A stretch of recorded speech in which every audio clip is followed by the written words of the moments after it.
A frantic voice calls out to a massive estate, desperate to know if anyone is inside to hear their plea. The intruder begs for permission to live there, apologizing for the sudden disturbance while asking if something happened. Stella prepares for her tea session with Lord Alfred, reflecting on her role as Marquis Marble's eldest daughter and their 10-year engagement.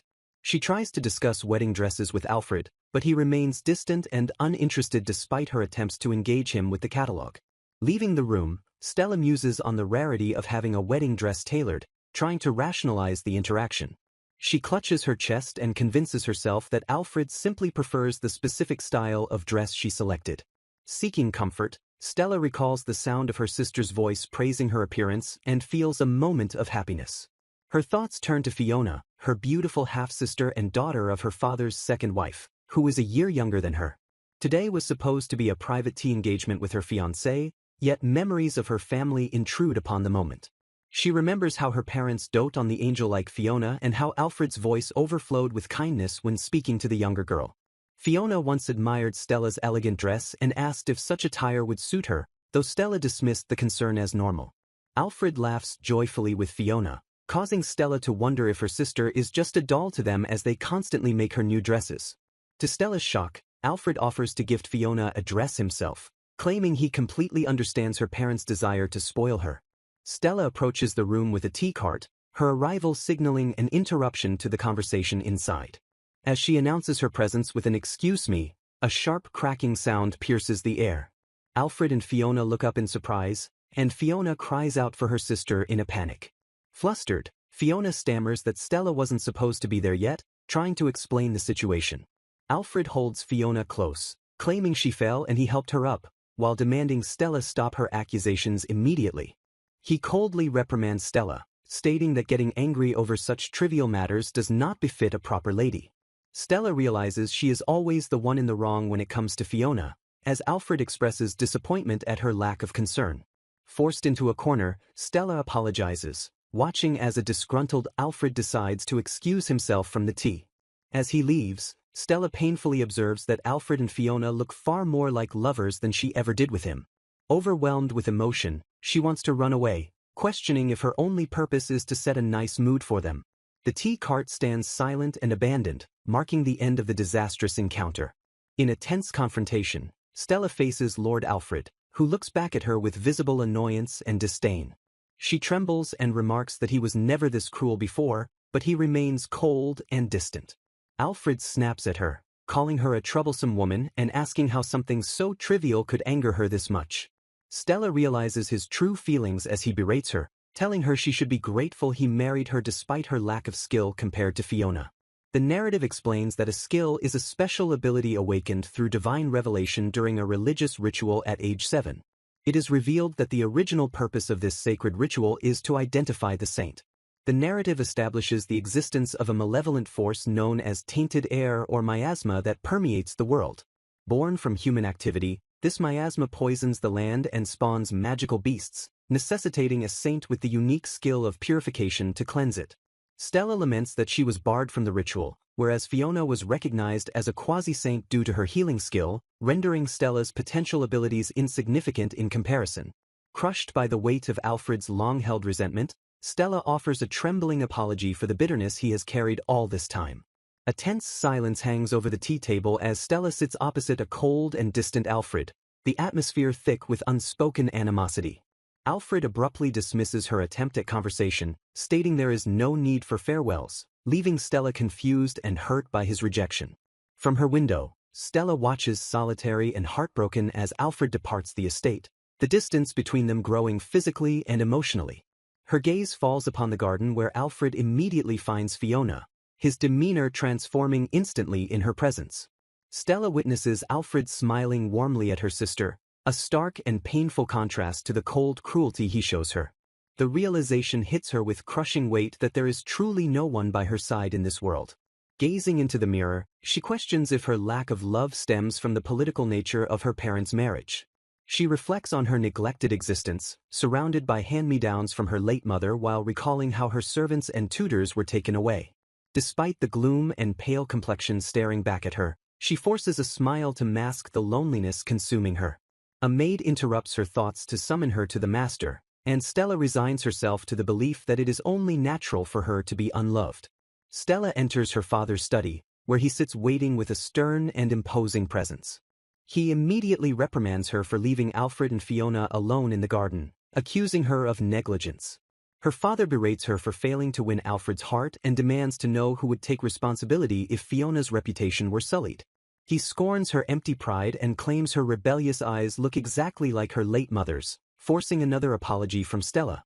A memory surfaces of her mother, who was strict but possessed a genuine kindness that her father seems unable to remember. Stella internally counters that he knows nothing of the truth about her mother, her eyes sharpening with hidden defiance. Her father catches the shift in her expression and furiously calls out that specific rebellious look in her eyes. The tension is shattered as Fiona bursts into the room without knocking, cheerfully announcing she came to play. Her father's demeanor instantly softens into doting affection, inviting Fiona to look at the ship in a bottle she wanted to see. In the same breath, he coldly orders Stella to leave, discarding her presence to focus entirely on his favorite daughter. Stella quietly excuses herself and exits the room, leaving the happy father and daughter behind in their own world. Back in the solitude of her bedroom, she tries to convince herself that such treatment is normal for political marriages among nobles. She acknowledges the painful truth that her father is capable of tenderness, but it is reserved exclusively for Fiona, leaving Stella unloved. Convinced she is the source of Alfred's unhappiness, she curls up in despair and resolves to take action to end this misery. Stella marches into the room to confront Lord Alfred, declaring that she has something important to discuss to ensure everyone's future happiness. With a steely resolve, she looks him in the eye and demands that they break off their engagement. Stella realizes she has arrived at the convent, finally understanding the destination of her journey. The nun confirms Stella's displacement, asking if she truly had no place left in her family's house, to which Stella quietly agrees. Although the nun agrees to take her in, she stipulates that Stella must work, while an angry voice from the past demands to know the meaning of this situation. The nun prepares to show Stella her room and asks if she can rely on her mother's family, but Stella explains they are in a foreign land with no ties. Upon hearing of the broken engagement, the nun expresses relief rather than pity, suggesting things will turn out all right, which brings a smile to Stella's face. In a flashback, Alfred sneers at Stella, asking what she will do next and reminding her that an engagement contract cannot be annulled so easily. He cruelly asks if she thinks anyone would want to marry a girl without a single skill, but Stella defiantly shouts that she will carve out her own happiness. Fiona interrupts the confrontation to pay her respects, and Alfred immediately fawns over her canary-colored dress, calling it truly beautiful. Seizing the opportunity, Stella asks the confused Fiona to receive Lord Alfred on her behalf, telling her she will succeed. Stella narrates how she disguised herself in an old maid's outfit and cut her hair to get money for the journey, ignoring the shout telling her to wait. Leaving a written message behind, she secretly departed from the mansion and walked away quickly, bidding her old life farewell. She recalls her dying mother's advice to go to the convent if she ever faced the unbearable, realizing her mother must have sensed the future. Back in the present, the nun shows Stella her humble room, remarking that while life may be harsh, that is just how things are. Stella offers a small pouch as a token of gratitude, though the nun insists that her contribution through work is more than enough. The item is revealed to be a precious pearl necklace with an engraved emblem, which Stella's mother left her for difficult times. Recognizing the emblem, the nun returns the pearl to Stella and muses that her mother must have belonged to a previous generation of their order. Complimenting Stella's lovely smile, the nun instructs her to take off her current clothes and change into the ragged work clothes provided. Stella beams as the nun advises her to smile often from now on, explaining that one smile always brings forth another. The nun tells Stella to come down after changing to learn the rules of living there, and Stella agrees with a determined understanding. Stella looks out from her new vantage point, gazing over the town and the birds flying freely in the sky. A profound sense of relief washes over her as she realizes she has finally escaped the suffocation of her previous life. She collapses onto the bed, staring up at the ceiling and admitting to herself that she has never felt this way before. Her new life begins immediately as she accepts her orders to start cleaning, specifically instructed to dust the higher places first. Perched on a ladder, she notes that the convent is dirtier than it looks, while remembering the nun's instruction to say, "Thank you," to the building. As she dusts the intricate woodwork, a realization strikes her behind her mask that this work is actually fun. The nun asks if something happened because of her high spirits, but Stella denies it while internally marveling at how enjoyable cleaning is. She energetically tackles her chores, wiping down the chairs and sweeping the floors with newfound purpose. Her cleaning spree continues as she polishes the metalwork and scrubs the floorboards until they gleam. The chapel stands silent and pristine, the result of her hard work evident in the sparkling clean interior. Stella wipes the sweat from her face and lets out a satisfied sigh, feeling a deep sense of accomplishment. The nuns are bewildered by the mysterious cleaning phenomenon, wondering what kind of magic could cause such a transformation. A sense of awe sweeps through the group as they realize the chapel is not just clean, but radiating a brilliance that surpasses ordinary polishing. One of the sisters marvels that the atmosphere itself has been purified, comparing the sensation to the pristine light of dawn. The sheer purity of the space leaves them breathless, asking if this refreshing feeling is indeed what the morning sun feels like. When asked about her abilities, Stella admits she has no special skill and mentions that her half-sister is the one gifted with healing. The nuns accept her humble answer with kindness, their curiosity satisfied by her honest explanation. Stella cheerfully heads to her next task, humming a soft tune as she makes her way through the convent grounds. In the bustling kitchen, she adds a tiny pinch of salt to the pot, proving that her specialty lies in domestic perfection rather than magic. The dining hall fills with warmth and laughter as the sisters enjoy the delicious meal Stella has lovingly prepared. Stella beams with pure joy, realizing that her simple efforts have brought genuine happiness to those around her. Over a cup of tea, she happily confesses to the others that she has completely settled into her new life at the convent. The door creaks open to reveal Sister Mary, who returns safely and expresses relief that her father did not force her back home. Mary sits Stella down for a private talk, offering her biscuits while proposing a surprising new job as a maid in the royal palace. She reassures a confused Stella that the duties of a maid or lady-in-waiting would be quite similar to the cleaning she already does. Mary instructs Stella to listen carefully, promising to take full responsibility for handling any matters concerning her family. Looking Stella in the eye, Mary insists that this mission is something only she can handle and is absolutely necessary for her. Stella accepts the heavy request with a determined smile, admitting it might be selfish but choosing to trust Mary's belief in her. She clasps Mary's hands warmly, vowing to dedicate herself to this new duty with all her heart and soul. Mary reveals the true nature of the assignment, stating that Stella will be entrusted with caring for His Highness, Prince Cecil. Stella is struck by the weight of the name, realizing she is being sent to serve the first prince of the kingdom. Walking through the grand pillars, she learns that the prince lives in isolation, spending his time alone in a high tower. As she gazes up at the imposing structure, she senses the miasma thickening, becoming far denser here than anywhere else. She asks about the prince's current guardian and learns that the previous caretaker was actually an acquaintance of Sister Mary. A chill runs through her as she finds out the previous caretaker succumbed to the toxic miasma and is now in convalescence. Staring at the ominous castle, Stella realizes with sinking dread that she has been sent to a place of genuine danger.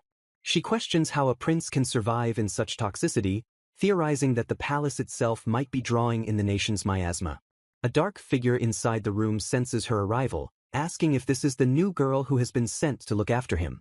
Prince Cecil sits cloaked in shadow with a cynical smirk, chillingly wondering how long this new caretaker will manage to last. The heavy door creaks open, signaling the beginning of a daunting new chapter for Stella.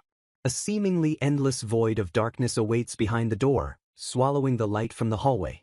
The accompanying staff recoil in fear, overwhelmed by the oppressive and suffocating dark aura that permeates the air. Despite the terrifying atmosphere, Sister Mary insists it is safe but urges them to leave quickly to avoid the miasma's effects. Mary introduces Stella to Prince Cecil, whose presence is shrouded in a blinding darkness that shocks the other observers. Stella bows into the void, unsure if anyone is even there, declaring it an honor to serve him. Mary gives her final instructions, warning Stella to speak up immediately if she feels unwell so a replacement can be found. The door closes, leaving Stella alone in the suffocating darkness as Mary departs with a silent prayer for her success. Adjusting her eyes to the gloom, Stella notes the poisonous aura is strong enough to spawn a beast and asks to open a window. A voice confirms his presence, and Stella clenches her fist in triumph, realizing he is actually there. She forces the window open against a powerful gust of wind, struggling to maintain her footing at the top of the tower. The prince speaks her name to confirm her identity, his voice cutting through the howling wind. He calmly points out that the wind has lifted her skirt, exposing her black stockings and garter to his view. Flustered and blushing, Stella frantically fixes her dress while the prince casually offers to move her luggage. She is baffled by his ability to see so clearly in this thick miasma, noticing for the first time that he is reading a book. Pushing aside her embarrassment, Stella decides that her first priority must be to clean this filthy place. She hauls heavy buckets and cleaning supplies up the stairs, panting from the physical exertion required to start the job. Wiping sweat from her brow, she formally asks the prince for permission to begin cleaning immediately. Stella internally marvels that despite his unjust imprisonment and harsh living conditions, the prince seems surprisingly normal. She dives into her work with explosive energy, scrubbing floors and surfaces with rapid, practiced movements. Dust motes dance in the air as she sweeps, her cleaning tools moving like extensions of her own body. Stella reflects that cleaning purifies the atmosphere and puts her mind at ease, comparing the feeling to her time at the convent. As the room begins to turn white and pristine, the prince asks in disbelief if she feels tired or faint from the aura. He reveals that previous maids couldn't even stand being in the waiting room, but Stella nonchalantly replies that she is perfectly fine. She admits to herself that the miasma might affect her one day, but for now, she brushes off the danger and continues working. Stella declares she will reduce the filth for his sake, observing that he is weak and can barely stand on his own. She realizes that no one could remain in good health while living amidst such a dense and toxic aura. With a final wipe of a sparkling clean surface, she lets out a breath of satisfaction, her task nearing completion. Stella turns with a radiant smile, proudly announcing to His Highness that she has finished cleaning the room. Prince Cecil looks up from the couch in genuine shock, his dark world suddenly pierced by clarity and light. Prince Cecil beams with genuine gratitude, marveling that this is the first time anyone has ever made the room this clean. Stella boldly asks for permission to cut his long hair, arguing that it must interfere with his daily life. The prince questions her need for scissors and whether he actually granted her permission to perform such a personal task. He hands her a blade with a warning that he can handle her if she proves to be a spy, though Stella questions his strength. Stella returns with her tools and finds him ready, surprised that he actually prepared himself for her grooming session. As she prepares to cut, Cecil nervously asks if she has experience, to which she ominously replies that she has done this only once. A sudden snip echoes through the room, startling the prince as he cries out for his hair while Stella laughs gently. As the locks fall away, Stella is mesmerized by the revelation of his stunning eyes, comparing them to brilliant blue sapphires. Cecil panics as she cuts off more than expected, but Stella reassures him she will shape it to the proper length despite his protests. Realizing the stakes, Stella steels herself to focus, promising to be careful after speaking so boldly about her skills. The room fills with the rhythmic sound of snipping scissors as Stella works with intense concentration to transform his appearance. With the hair gone, his noble features are finally revealed, showcasing fair white skin, a proud nose, and hair as soft as silk. Stella finds herself captivated by his gaze, realizing that his eyes are the most striking feature of all. Prince Cecil stands revealed in his new look, radiating a dazzling handsomeness that transforms his entire presence. Stella admires her handiwork with immense satisfaction, declaring the result perfect despite her limited experience. Looking in the mirror, Cecil is shocked by his own reflection and asks Stella if it is possible that he is actually handsome. He admits he let himself go because no one paid attention to him, realizing only now how much time had passed in neglect. Cecil describes his isolation as an ideal life of unrestrained leisure, baffling Stella, who wonders how he endures such loneliness. He explains that the room was once completely dark with poisonous aura, admitting that the toxicity was thick enough to blind sight. Staring at her intently, he notes that perceiving the poisonous aura is something ordinary people are not supposed to be able to do. Stella tries to deflect with a joke about stockings, but Cecil presses on, admitting he only feels the aura faintly on his skin. He observes her closely, remarking that her movements and manners bear the unmistakable grace of a noblewoman. With suspicion growing, he cuts to the chase and demands to know exactly what kind of skill she possesses. Cecil asks if she is a half-saint, explaining that the ability to visually perceive the poisonous aura is incredibly rare. A tense silence hangs between them as the image of her past life flickers, and he calls out her name to demand an answer. Stella looks away and vehemently denies his accusation, insisting that she does not possess any special skill whatsoever. Two ominous crows perch on the ledge, acting as silent witnesses to the secrets of the isolated tower. Cecil stares in utter disbelief, his voice rising as he repeats the shocking revelation that she possesses absolutely no skill. A heavy silence falls between them as Stella looks away awkwardly while Cecil remains frozen in stunned realization. He shouts that it cannot be possible, refusing to accept that a noble's daughter could be completely skillless. Stella laughs nervously and tries to deflect, asking if her appearance matters even if she resembles a saintess. Cecil presses on, asking if she has seen the portrait in the Grand Hall because she looks exactly like the previous saintess. When Stella admits she never had the opportunity, Cecil is confused why a noble daughter never attended a ball. A realization strikes him, and he bluntly asks if she has been hidden away because she is an illegitimate child. He reasons that there would be no other explanation for keeping a healthy teenage girl completely isolated from society. Stella internally questions if she was the one treated as illegitimate all along, despite being born and raised in that house. Cecil falls silent, observing her pained expression as the weight of his words sinks in. He quietly calls out her name, his voice softening as he tries to get her attention. With a gentle gesture, he pats the empty space on the sofa next to him, inviting her to sit. Cecil asks why she didn't go to the temple, insisting that the ceremony is mandatory regardless of the expected result. He looks deep into her eyes and asks if the reason she didn't go was because she was afraid of her father. Stella's hands clench tightly into the fabric of her skirt, her body trembling at the mention of her father. She tries to hide her reaction, but Cecil notices the subtle shift in her demeanor and the pain in her eyes. Stella admits that a young girl has no power to go against her father's will, confirming his suspicion. A heartbreaking image of a lonely little girl clutching a teddy bear flashes in her mind, a memory of her isolated childhood. Cecil places a hand on his chin, deeply puzzled by what Marquis Marble could possibly be thinking by hiding her. He realizes the contradiction that the second wife's daughter was allowed a proper ceremony, deepening the mystery. Cecil turns to ask Stella a question, but stops abruptly when he sees tears welling up in her large eyes. Stella is overwhelmed, realizing that instead of mocking her, he is showing her genuine understanding and kindness. A wave of indescribable gratitude washes over her, filling her heart with a joy she has never known before. She frantically wipes her tears as Cecil teases her, asking if she is crying because his handsomeness made her fall for him. Stella immediately denies his narcissism with a flat expression, snapping out of her emotional moment instantly. She wipes away the last of her tears and smiles, agreeing to leave the difficult questions for another time. Cecil looks at her with relief, glad that his teasing successfully stopped her from crying. He offers to go get dinner himself, but Stella panics and insists that she will go get it immediately. As she descends the endless spiral staircase, she complains about the exhaustion and wishes for a slide to go down. Stella returns with the food and boldly suggests that they should eat the meal together. She argues that eating alone when someone is nearby is lonely, and Cecil reluctantly agrees to her proposal.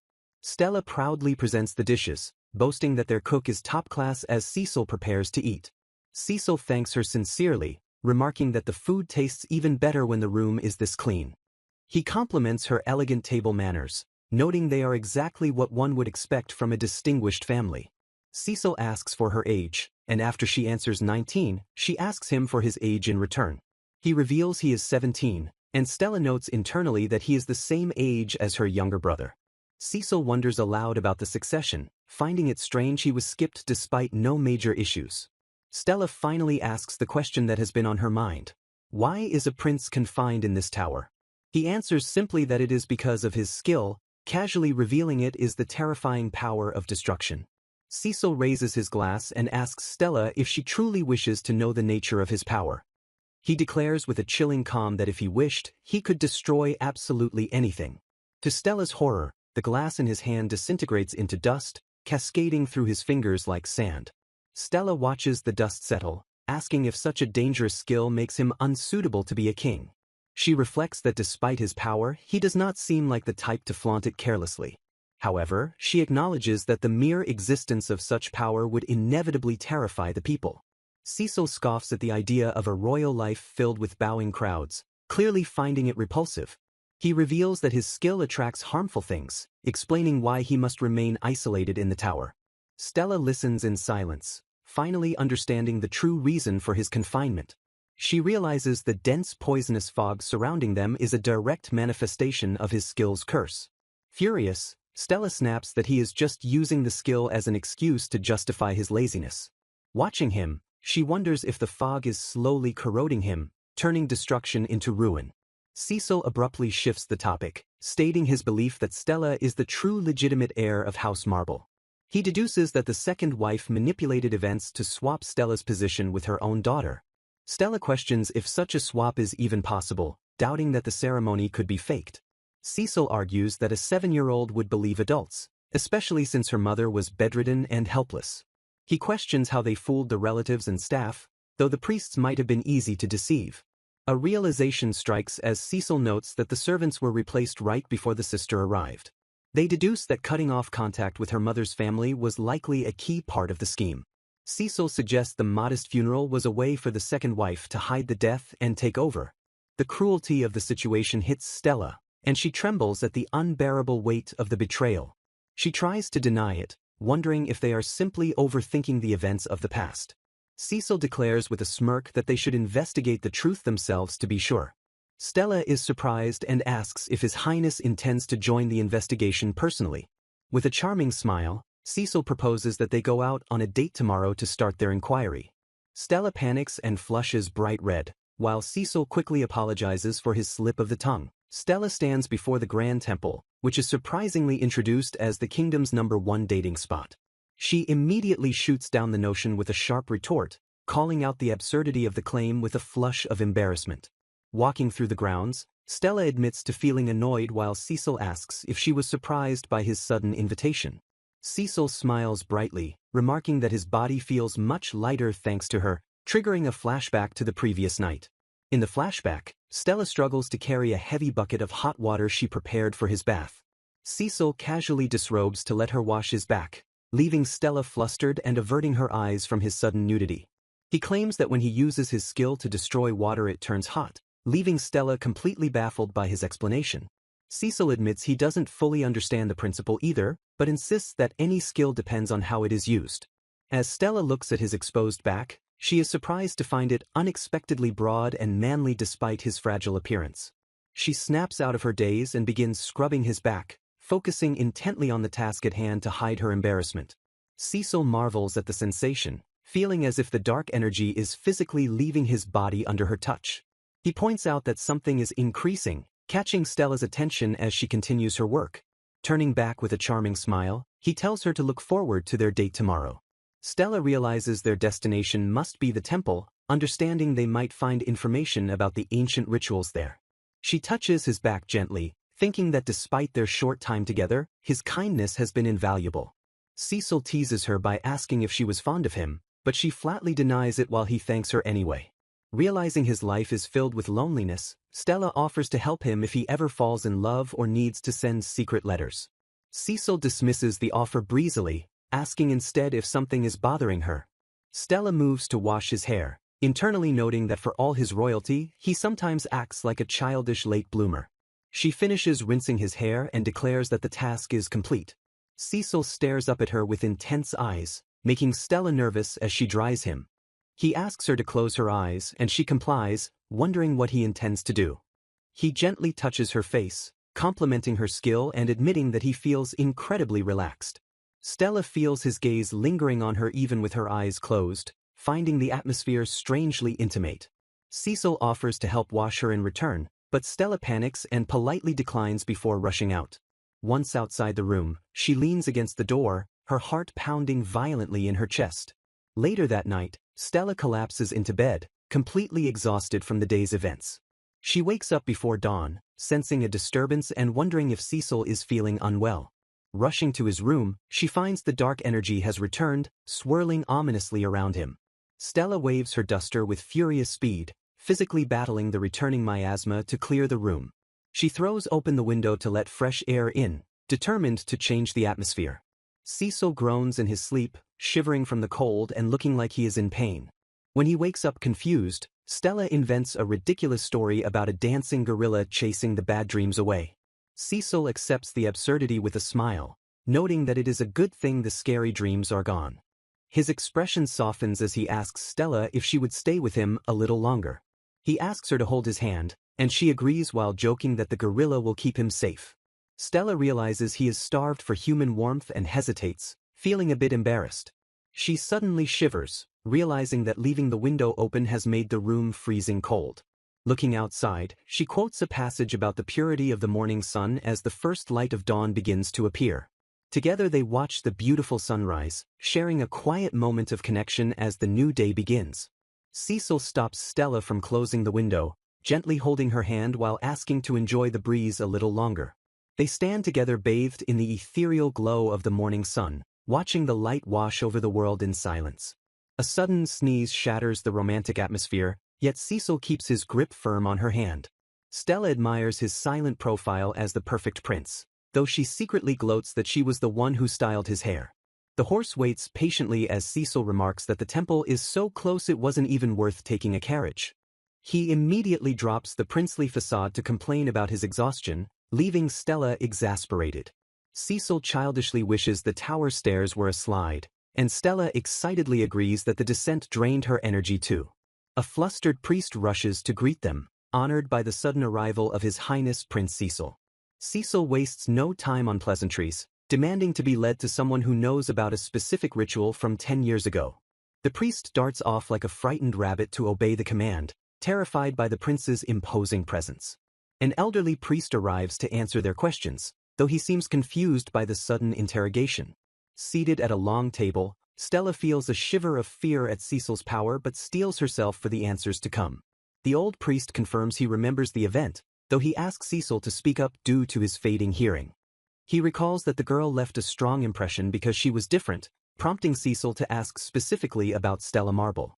The priest eagerly agrees to share the details, his memory sparked by the specific name. He begins rambling about ginger tea and the weather, but a smiling Cecil sharply orders him to skip to when Stella appeared. The priest describes how the girl looked around nervously and behaved strangely, unlike the composed nobility around her. He recalls the Marquis declaring his choice was correct and confirms the girl had blonde hair when the word healing appeared. Cecil catches the anomaly in the Marquis's words, noting that correct is a strange thing to say about one's own daughter. He concludes that the Marquis swapped the sisters for the ritual, and the priest excuses himself as the truth comes to light. Stella is shaken by the revelation, unable to fathom that her father would go to such lengths out of jealousy. Cecil advises her not to spiral into overthinking, urging her to focus on the path forward instead of the past. Stella expresses her deep gratitude for this opportunity, but Cecil looks at her with a knowing, serious expression. He declares that the real investigation is only just beginning, signaling that their work is far from over. Prince Cecil greets the High Priestess with warmth, remarking on how dignified she has become since their last meeting. When the prince asks for a guided tour before the rituals, the High Priestess firmly refuses, citing the strict prohibition against outsiders. Cecil presses on by asking if the temple is truly empty, to which she concedes that staff enter occasionally only for cleaning purposes. As the maid approaches, the High Priestess praises her exceptional skill, noting that every place she touches shines without a speck of dust. The maid curtsies elegantly, prompting Prince Cecil to exclaim in delight at the marvelous sight. Stella offers to handle the cleaning herself, surprising the High Priestess who watches her attend to a pillar. While Stella meticulously cleans the dust from the crevices, the prince assures the skeptical priestess that she will be pleased with the work. Cecil thanks the priestess prematurely for the purification, though she dismisses his gratitude as too early while he grins at Stella's work. Observing the dazzlingly white floor, the prince praises Stella's well-deserved reputation as a cleaning expert and asks if she has evolved. Cecil reveals that the sparkling cleanliness is actually the power of purification, shocking the High Priestess with this sudden revelation. The flustered High Priestess denies receiving any divine revelation about this, realizing with shock that Stella possesses the saintess's skill. They discuss Stella's complicated family history, noting she was considered talentless while another daughter received the revelation of the name Stella. Despite the confusion surrounding her lineage, the High Priestess acknowledges that the girl's divine gift is plain to see. Cecil speculates that Stella might be a distant relation to the former saintess due to her mother's origins and their physical resemblance. Determined to prove his theory, the prince demands that they let Stella touch the crystal immediately. The High Priestess hesitates because using the crystal outside rituals is forbidden, but Cecil implies this was the main event he spoke of. Relenting to the pressure, The High Priestess agrees to witness the attempt alongside His Highness. Cecil ignores Stella's protests about not being mentally prepared, declaring that she completed her preparation 10 years ago. With a forceful shove, the prince pushes the panicked Stella toward the altar, insisting that everything will be fine. Stella stands before the glowing crystal sphere, flanked by the prince and the high priestess as the moment of truth arrives. As she faces the crystal, Stella reflects on the 10 years that have passed and how she was previously unable to reach this place. Her thoughts drift to Sister Mary as she wonders if the woman knew things would eventually turn out this way. Prince Cecil watches with a confident smile, certain of the outcome, while the high priestess observes with bated breath. The atmosphere shifts as ancient symbols begin to manifest in the air around the crystal. A blinding light erupts the moment Stella touches the artifact, overwhelming the senses of everyone in the room. Within the brilliant pillar of light, the distinct character for purification manifests clearly for all to see. In a memory from the past, a painter asks a young Lady Stella if she is satisfied with the portrait he has created. The young Stella demands alterations to make her skin whiter and eyes bigger, stressing the portrait's importance for an arranged marriage meeting. A maid interrupts the session to announce that Lord Alfred has come to visit, causing Stella to sigh in resignation. Stella complains about the tireless and shameless man, ordering her maid to tell him she is not there. The memory shifts to Alfred asking about her name, questioning if Stella is real or if she shares it with her sister, confusing her identity with Fiona. Stella's mother sternly reprimands her, insisting she must present herself by her baptismal name now that she is a young lady. The mother explains to the painter that Stella is a cherished family name borne by many girls, while Fiona was merely a childhood name. She warns terrifyingly that if a childhood name is revealed, both the speaker and bearer may fall into spiritual corruption and lose their sanity. The mother dismisses Alfred as a potential suitor, stating she will deal with him from now on and that he is not Stella's fiancé. Turning back to the painter, the mother commands him to create a portrait that truly befits Stella for her future husband to see. Young Stella accepts the directive with a heavy heart, resigning herself to the expectations placed upon the nobility. She muses on the life of the nobility, noting that despite the fine dresses and reverence, they are bound by burdensome customs like loveless marriages. Back in the temple, Prince Cecil is awestruck by the incredible light, proclaiming his desire to be bound to his true destiny. The word purification appears crystal clear within the light, confirming Stella's power beyond any doubt. The High Priestess declares that only Stella can cleanse the world of spiritual corruption and commands her to raise her head. Stella shrinks back in denial, stammering that she is not the savior they claim. Though admitting Stella's power is currently weak, the priestess prophesies that with time she will reach a level capable of purifying an entire kingdom. She warns that unchecked corruption ruins crops, exhausts human souls, and spawns endless disasters involving magical beasts. The priestess notes that Stella may not realize the immense damage yet due to her past life. The absence of a saintess has been a great problem for years because corruption does not disappear on its own. Prince Cecil steps forward to intervene, addressing the maid directly with a firm resolve.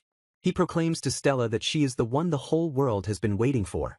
The revelation strikes Stella like a physical blow, leaving her breathless as she repeats the title of saintess.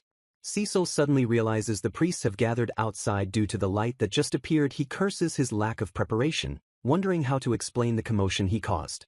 Fearing a disaster if his family finds out, Cecil knows they must tread carefully given Stella's complicated background. He reflects that while the result was remarkable, using the crystal on their own decision was risky. Caught in a bind, the prince frantically wonders what course of action to take next. He resolves to take the blame himself to protect them from scrutiny. Relying on his status as the first prince, he reasons that most transgressions will be forgiven if he simply apologizes. Cecil concocts a plan to claim he touched the crystal by accident and it lit up for some unknown reason, laughing nervously at the absurdity. Suddenly, a blinding pillar of light erupts from the temple again, visible to all outside. The high priestess is baffled that the crystal responded to the prince, who screams in shock as it lights up again upon his touch. He recoils, startled by the impossible reaction from the artifact. The high priest bursts in, demanding to know why Prince Cecil and the others are in the ritual hall. Cecil attempts to explain the situation, but the high priest cuts him off to ask what exactly that light was. Adopting a feigned innocence, Cecil strikes a silly pose and claims he just touched it and it lit up, offering a cheeky apology. After enduring a scolding, The group manages to avoid a deep investigation thanks to the High Priestess's cover story. Back in safety, Stella admits she cannot organize her thoughts after the chaotic events, while Cecil slumps exhausted at the table. Stella hesitantly asks the prince if he is curious, pointing out the mystery of why the crystal lit up when he touched it. Cecil muses on whether skills can increase, revealing that words appeared in his mind confirming he gained a new skill. He demonstrates the power of destruction, causing a chess piece to crumble into dust before their eyes. The fine particles of the destroyed object float in the air as he prepares the next phase of his power. With a word, he invokes reconstruction, revealing his new ability to restore what was destroyed. A recap of the previous events highlights Cecil awakening to the skill of reconstruction and Stella discovering her power of purification. Cecil tests his newfound ability on a chess piece, causing it to vanish and reappear as imaginary cameras capture the miracle from every angle. Stella watches in dazzling amazement, her eyes wide as she praises the prince's incredible new power. To demonstrate further, Cecil crushes an apple with destruction before instantly restoring it to its original form with reconstruction. Overwhelmed with excitement, the prince declares his desire to level up quickly, nearly crying from the sheer potential of his abilities. He explains to the confused maid that skills evolve with practice and points out the specific mark that appears next to a skill. A sudden realization hits the prince that he might actually possess two distinct skills instead of just one. Cecil deduces that since skills usually require a temple visit, the cleaning ability must have been a skill Stella possessed all along. Stella pulls out a crystal necklace, realizing this keepsake must be the source of her latent power. She surmises her mother made her touch it indirectly as a hidden trump card, confirming it functions just like the temple's crystal. Cecil gently offers to put the necklace on her, instructing her to lift her hair so he can fasten the clasp. In a tender moment, the prince fastens the necklace while Stella stands still, acutely aware of his proximity. Stella blushes furiously, unable to turn around as her heart races from the intimacy of the moment. Meanwhile, at the marble estate, Stella's father and stepmother argue about bringing her back to hide their secrets. The stepmother scoffs at Stella running away, calling the girl completely irresponsible for leaving home without thinking of the consequences. They agree that despite being illegitimate, she is still a noble's daughter and must be controlled to ensure the substitution is never discovered. Upon learning she is no longer at the convent, the stepmother demands an immediate investigation to track her down. The father wonders if this rebellious behavior is the influence of his former wife, who also dared to break an engagement on her own. Dismissing the thought with a cold look, he decides there is no way to know the truth now. Back in the room, Cecil snaps Stella out of her daze to resume their serious conversation about her family's fate. He bluntly asks if she wants to punish them for their actions or simply pretend she saw nothing. Stella admits she hasn't decided on revenge yet, as her priority is uncovering the truth about her mother first. She questions if her stepmother usurped her mother's place and if her mother really died of illness, desperate for the truth. Though she cannot forgive them, Stella admits she hasn't gone so far as to wish for their total destruction. Cecil validates her feelings but presses to know if she truly wishes to see them ruined. After some thought, Stella proposes living as a stranger to them, effectively cutting ties completely. Cecil agrees with a sigh, accepting her decision to remain a stranger to her own family. Suddenly, the prince's expression shifts as he notices something amiss with Stella. Stella looks at him in confusion, unaware of the dark energy gathering around her. Cecil focuses intensely, trying to identify the strange phenomenon he is witnessing. He realizes with shock that a dark miasma is clinging ominously to Stella's shoulder. Cecil explains that miasma is the essence of hatred and sorrow, born from pent-up negative emotions. He warns that when one suffers, this darkness clings to the person who reaches out to help them. Just as Cecil tries to explain the danger, Stella suddenly unleashes a purifying strike directly at him. Stella cheers that she succeeded in cleansing the miasma, while Cecil reels from the unexpected physical blow. She apologizes for hitting a sensitive spot, while Cecil sarcastically asks if he is dealing with a demon. When Stella proudly claims she is a saintess, Cecil snaps at her to stop the nonsense. The prince questions what kind of saintess uses deadly strikes, finding her sudden violence incredibly suspicious. Stella bows deeply, thanking Cecil as her savior for helping her discover her mother's truth and her own powers. With renewed resolve, she vows to protect him from now on, no matter what happens. Stella realizes that the dark miasma is drawn to the prince because it instinctively perceives him as its savior. She understands that the darkness clinging to him is actually seeking salvation, marking him as the chosen one. Looking at him with new resolve, Stella vows she cannot ignore someone who attracts such suffering, wondering if this burden is eternal. She internally pledges to be of help to him, solidifying her determination to stay by his side. Cecil acknowledges her silent support with a gentle smile, thanking her for her understanding. With the serious moment past, the prince abruptly shifts gears and declares it is time to move on. He instructs Stella to report the day's events to the king and bids her a safe return.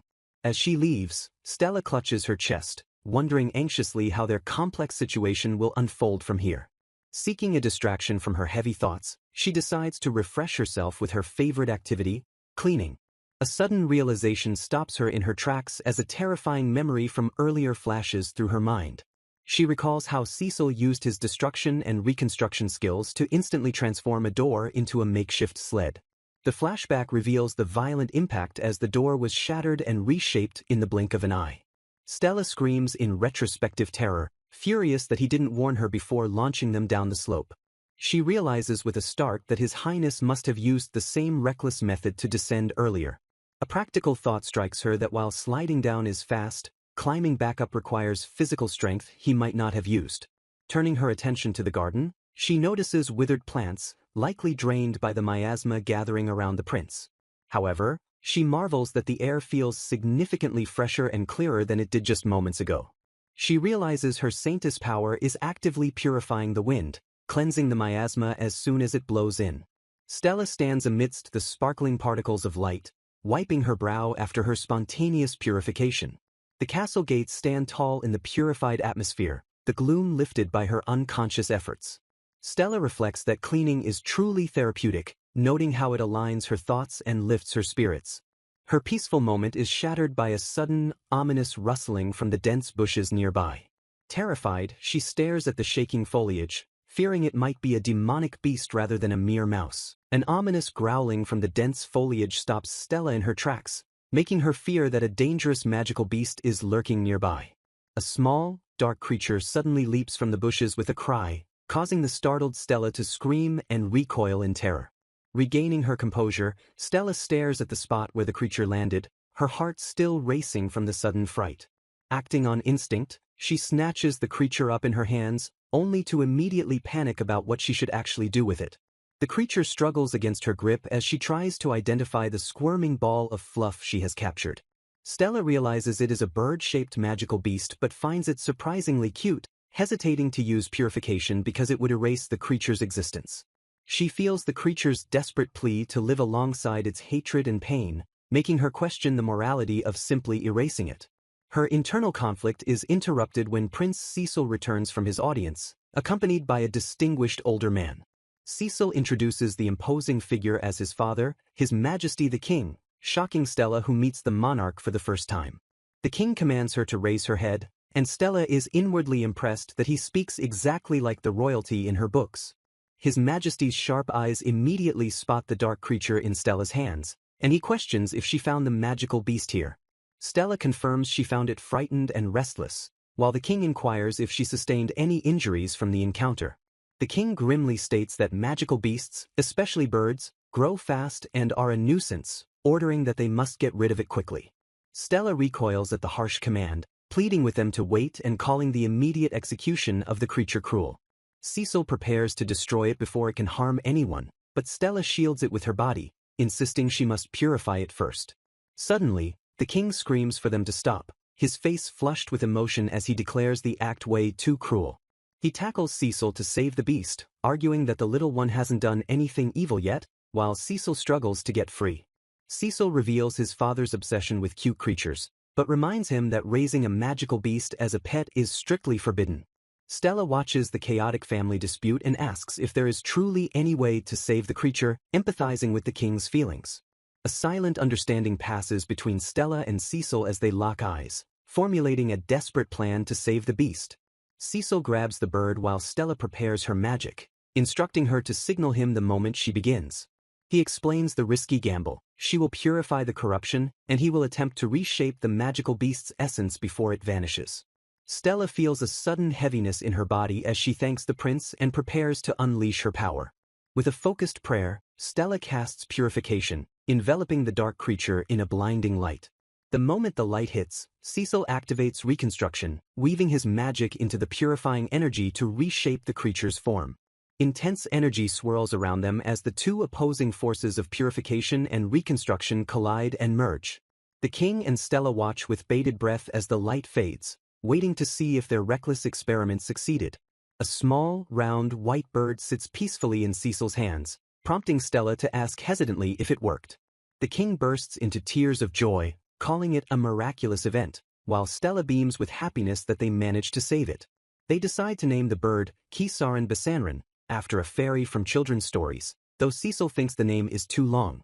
They agree to shorten it to Ranran, for ease, and the king looks delighted by the new name. Cecil critiques his father's poor vocabulary, but the name Ranran is officially adopted for the new pet.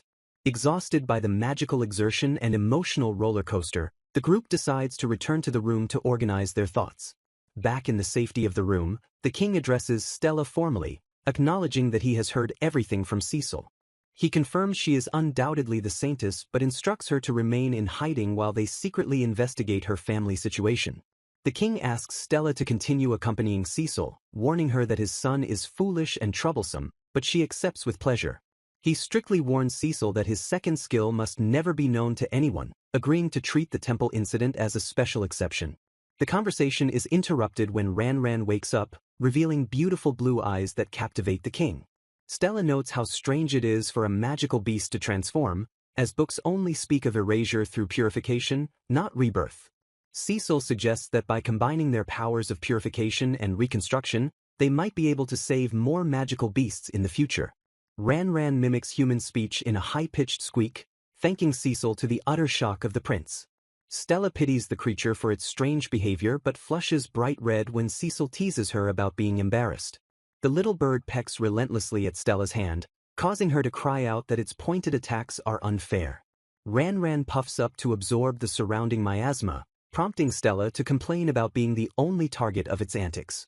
Cecil theorizes that if the creature can internally purify the mist, it truly deserves the title of sacred beast. The trio dubs themselves the guardians of care, health, and love, vowing to watch over Ranran's growth together. After spoiling the bird rotten, His Majesty returns to the palace, leaving Cecil to remind Stella about maintaining her cover story. Stella sighs that she wishes the king were more serious, just as Cecil steps in to inspect her palm. Concerned about the wound Ranran caused earlier, Cecil asks permission to test his reconstruction skill on her skin.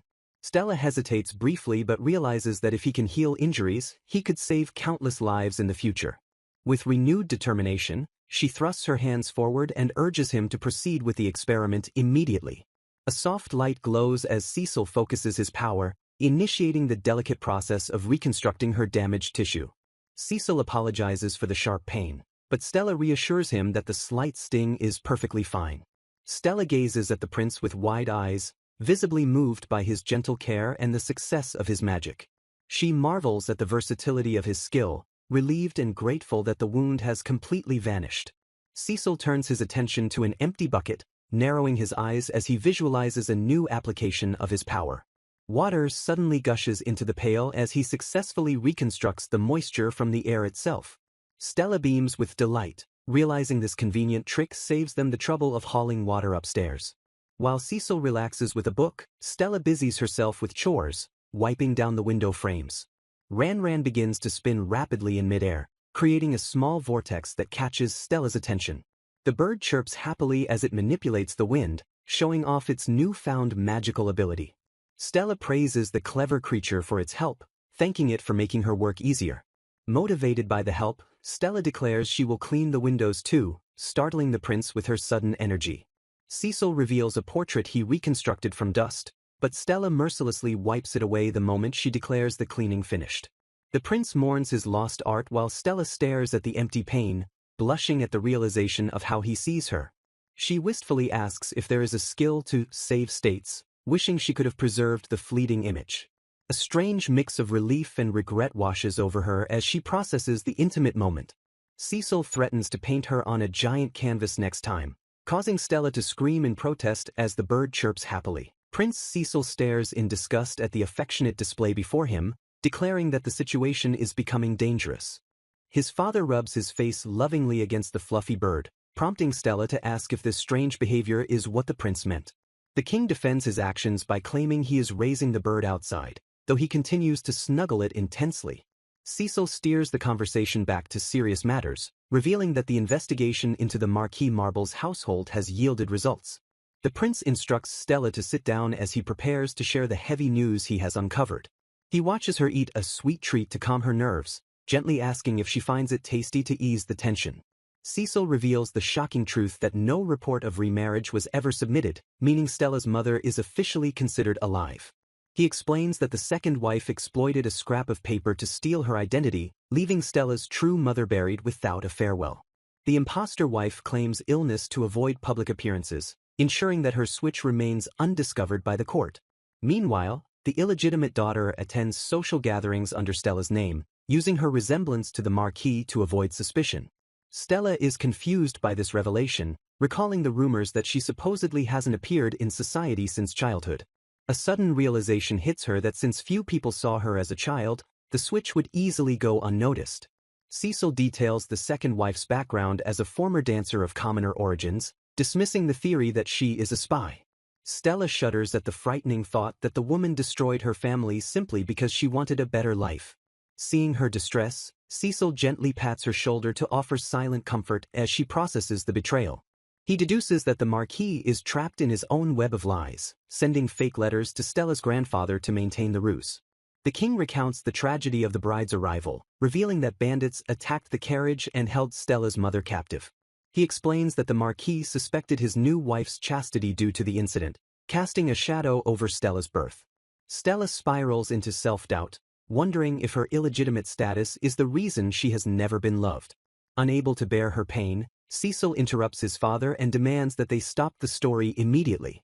The king offers to use his appraisal skill to verify their blood ties but assures Stella that she is dear to them regardless of the truth. With the heavy conversation concluded for now, Cecil suggests they return to their quarters to rest. Back in the room, Stella stands motionless as the weight of the revelation crashes down on her. She whispers that it would have been better if she had never been born, prompting a worried shout from Cecil. As Stella collapses, Cecil rushes forward and presses the fluffy bird against her face to snap her out of the panic. Stella blinks in confusion as the soft, warm sensation of the bird against her nose grounds her back to reality. The bird chirps happily while being squished, its fluffy presence serving as an unexpected comfort. A genuine laugh escapes Stella's lips, breaking the suffocating tension of her earlier despair. She realizes she is not alone and thanks the prince, acknowledging the kindness of those who support her. Cecil gently wipes the tears from her eyes, chiding her for her pessimistic thoughts about her own existence. He confesses that her tears worried him deeply, showing a rare moment of vulnerability. The prince gazes at her with soft eyes, relieved to see her recovering from the emotional shock. Stella touches her cheek, realizing she was crying, and reassures him that she is fine now. She accepts his care with a quiet grace, letting go of the dark thoughts that momentarily consumed her. Suddenly shifting the mood, Cecil dons a thief's cloth mask and announces his plan to sneak into the palace gardens. Stella is flabbergasted by the sudden mission, panic rising as he reveals they are going right now. Cecil explains his intent to confirm if her half-sister is impersonating her at the Semi-Saintess tea party. Energized by his resolve, Stella agrees to the infiltration and declares she is ready to follow him. They sneak into the vast garden maze, where Cecil reminisces about playing hide-and-seek with his siblings. Cecil playfully offers Stella a matching cloth mask, but she politely declines the ridiculous disguise. Cecil clicks his tongue in irritation as he confirms that the imposter named Fiona actually exists. Marcelina, the leader of the group, invites the other noble ladies to share reports on their activities as semi-saintesses. A lady named Kelly steps forward to report that she created healing potions and donated them to the kingdom's knights. Marcelina praises Kelly's pharmacy skills, noting that she advanced her abilities despite the miasma causing poor harvests. Jennifer speaks next, explaining how she used her weather reading skill to improve the irrigation system in Ammon County. Cecil muses on the unfairness of the world, noting that while some commoners have skills, noble girls who possess them receive special treatment. Marcelina turns her sharp gaze to the imposter and demands to know what achievements Lady Stella has to report. After a heavy silence, Fiona quietly claims that she simply gave her tired father some rest and healing.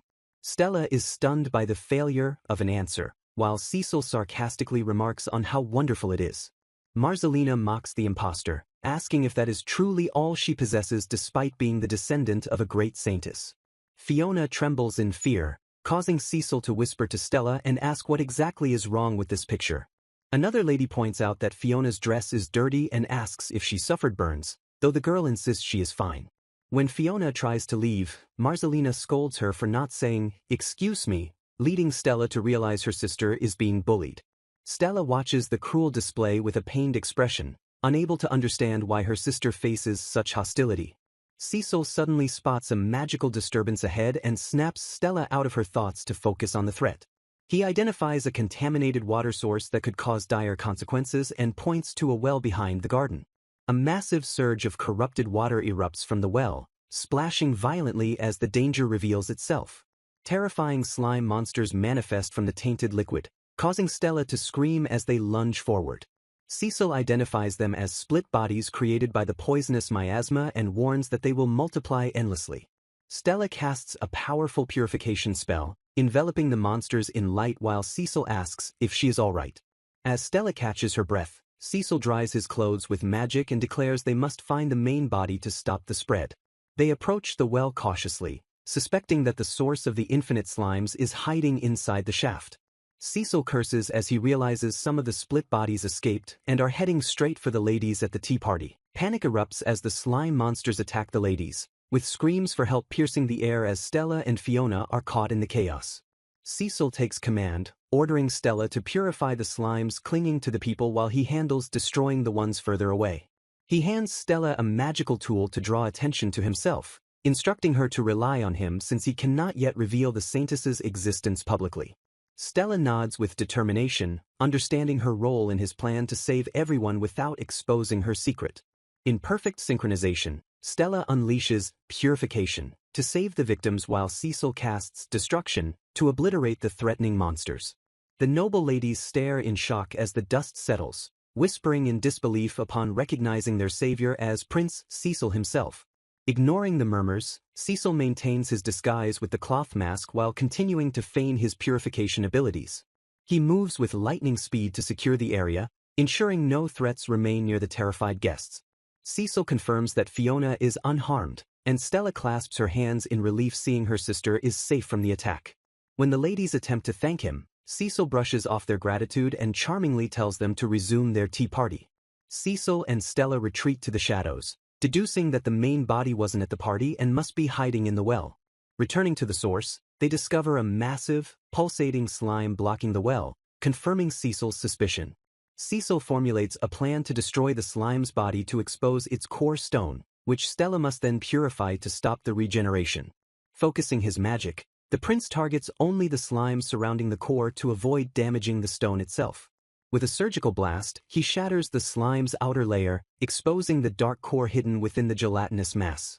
To his surprise, the core reacts with incredible speed and attempts to escape before they can strike. A sudden chill fills the air as Cecil reacts instinctively to the fleeing core's movement. He reveals that he froze the slime by breaking apart the surrounding particles to lower the temperature instantly.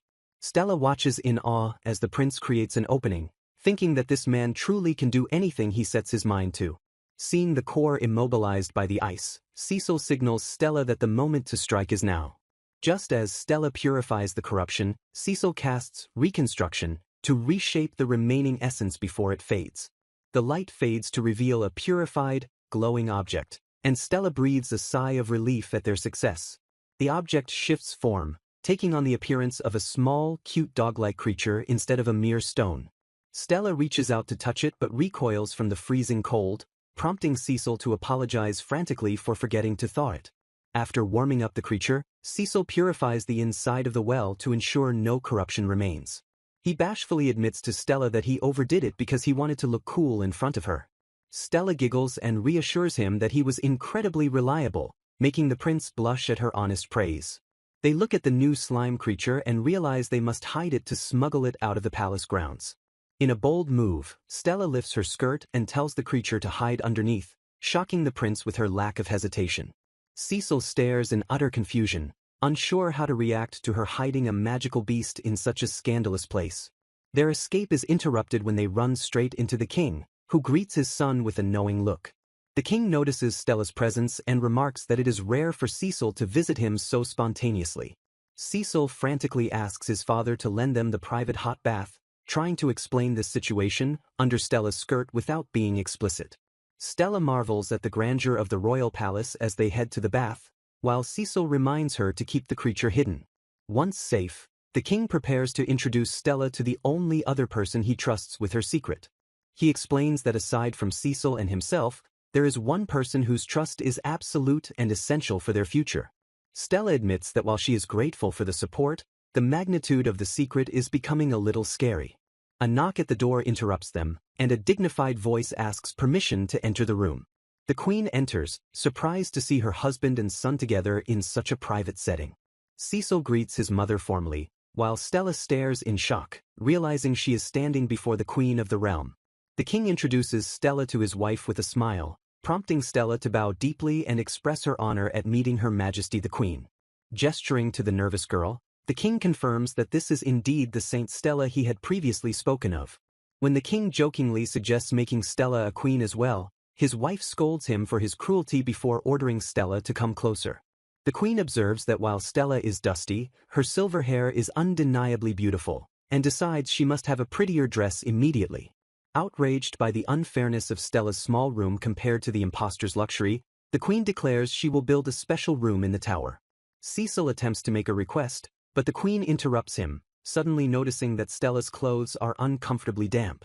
Realizing the men left Stella to fight a beast alone, get soaked, and then freeze, the queen explodes in a fury at the incompetence of the male lineage. Ignoring their weak excuses, the queen commands Stella to go immediately and warm herself in the freshly filled bath. The queen beams with a radiant, terrifyingly kind smile, insisting that Stella must not be shy about accepting the luxury. Stella steps into the bathroom and stands awestruck by the sparkling, opulent interior that awaits her. She stares at the steaming water filled with rose petals, overwhelmed by the sheer beauty of the royal bath. A voice asks for her opinion on the favorite spot, and Stella admits with a smile that it has been too long since she soaked in hot water.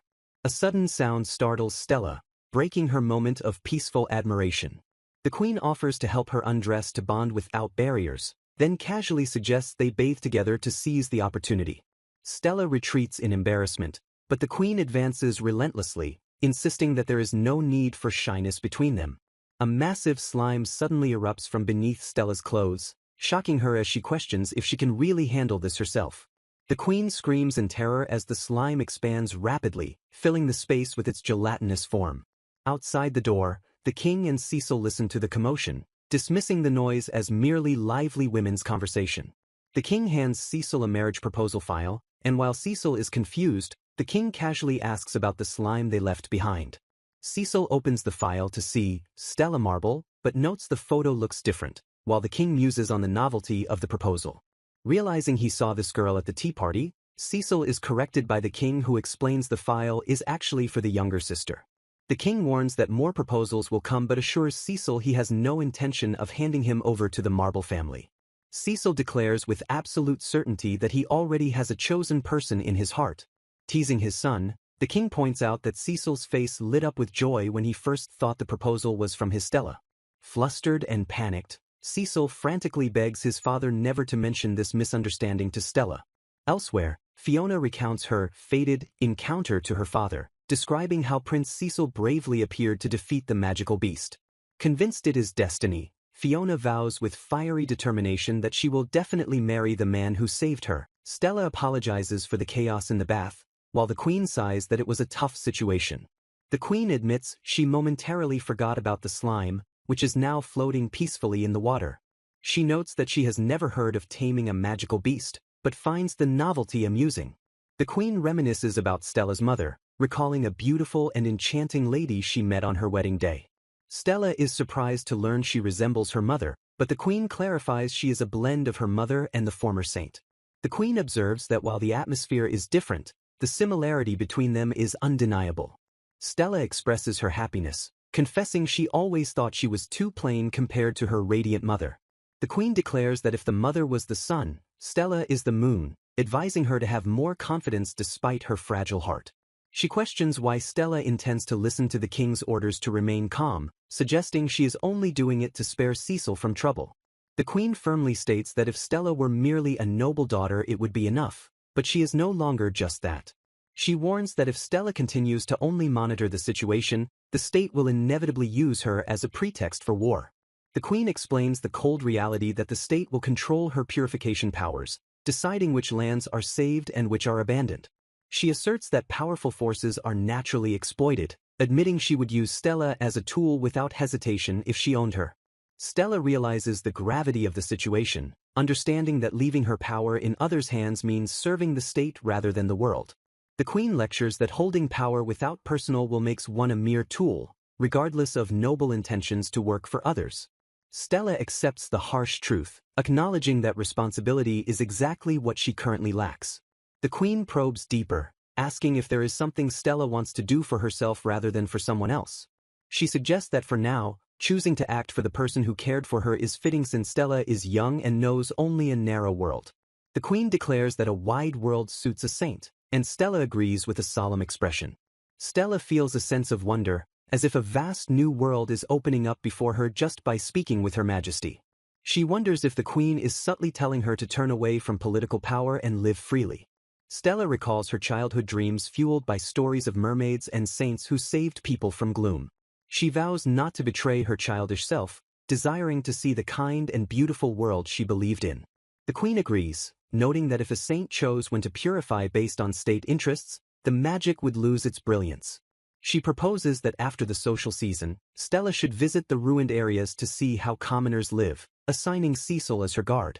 The queen frames it as a good opportunity for the idle prince to gain experience, though Stella worries about his safety. Stella accepts the offer with gratitude, understanding the importance of gaining knowledge about the world's reality. The queen advises her to observe carefully before suggesting they finally get out of the warm bath. As a token of thanks, Stella offers to clean the bath and uses her magic to scrub it instantly.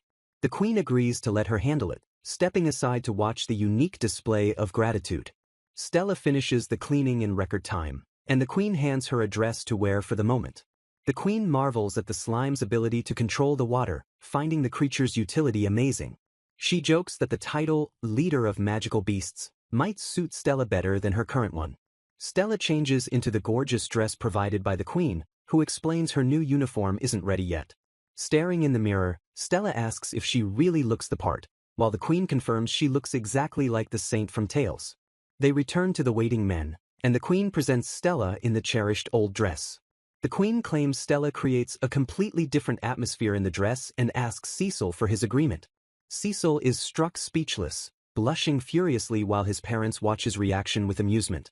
To save the flustered prince, Stella hurriedly changes the subject by pointing out a spot with dark energy. The king asks where the energy is, and Stella points towards a specific location in the room. A mysterious stone suddenly appears in the room, prompting the king to question the origin of the ominous object.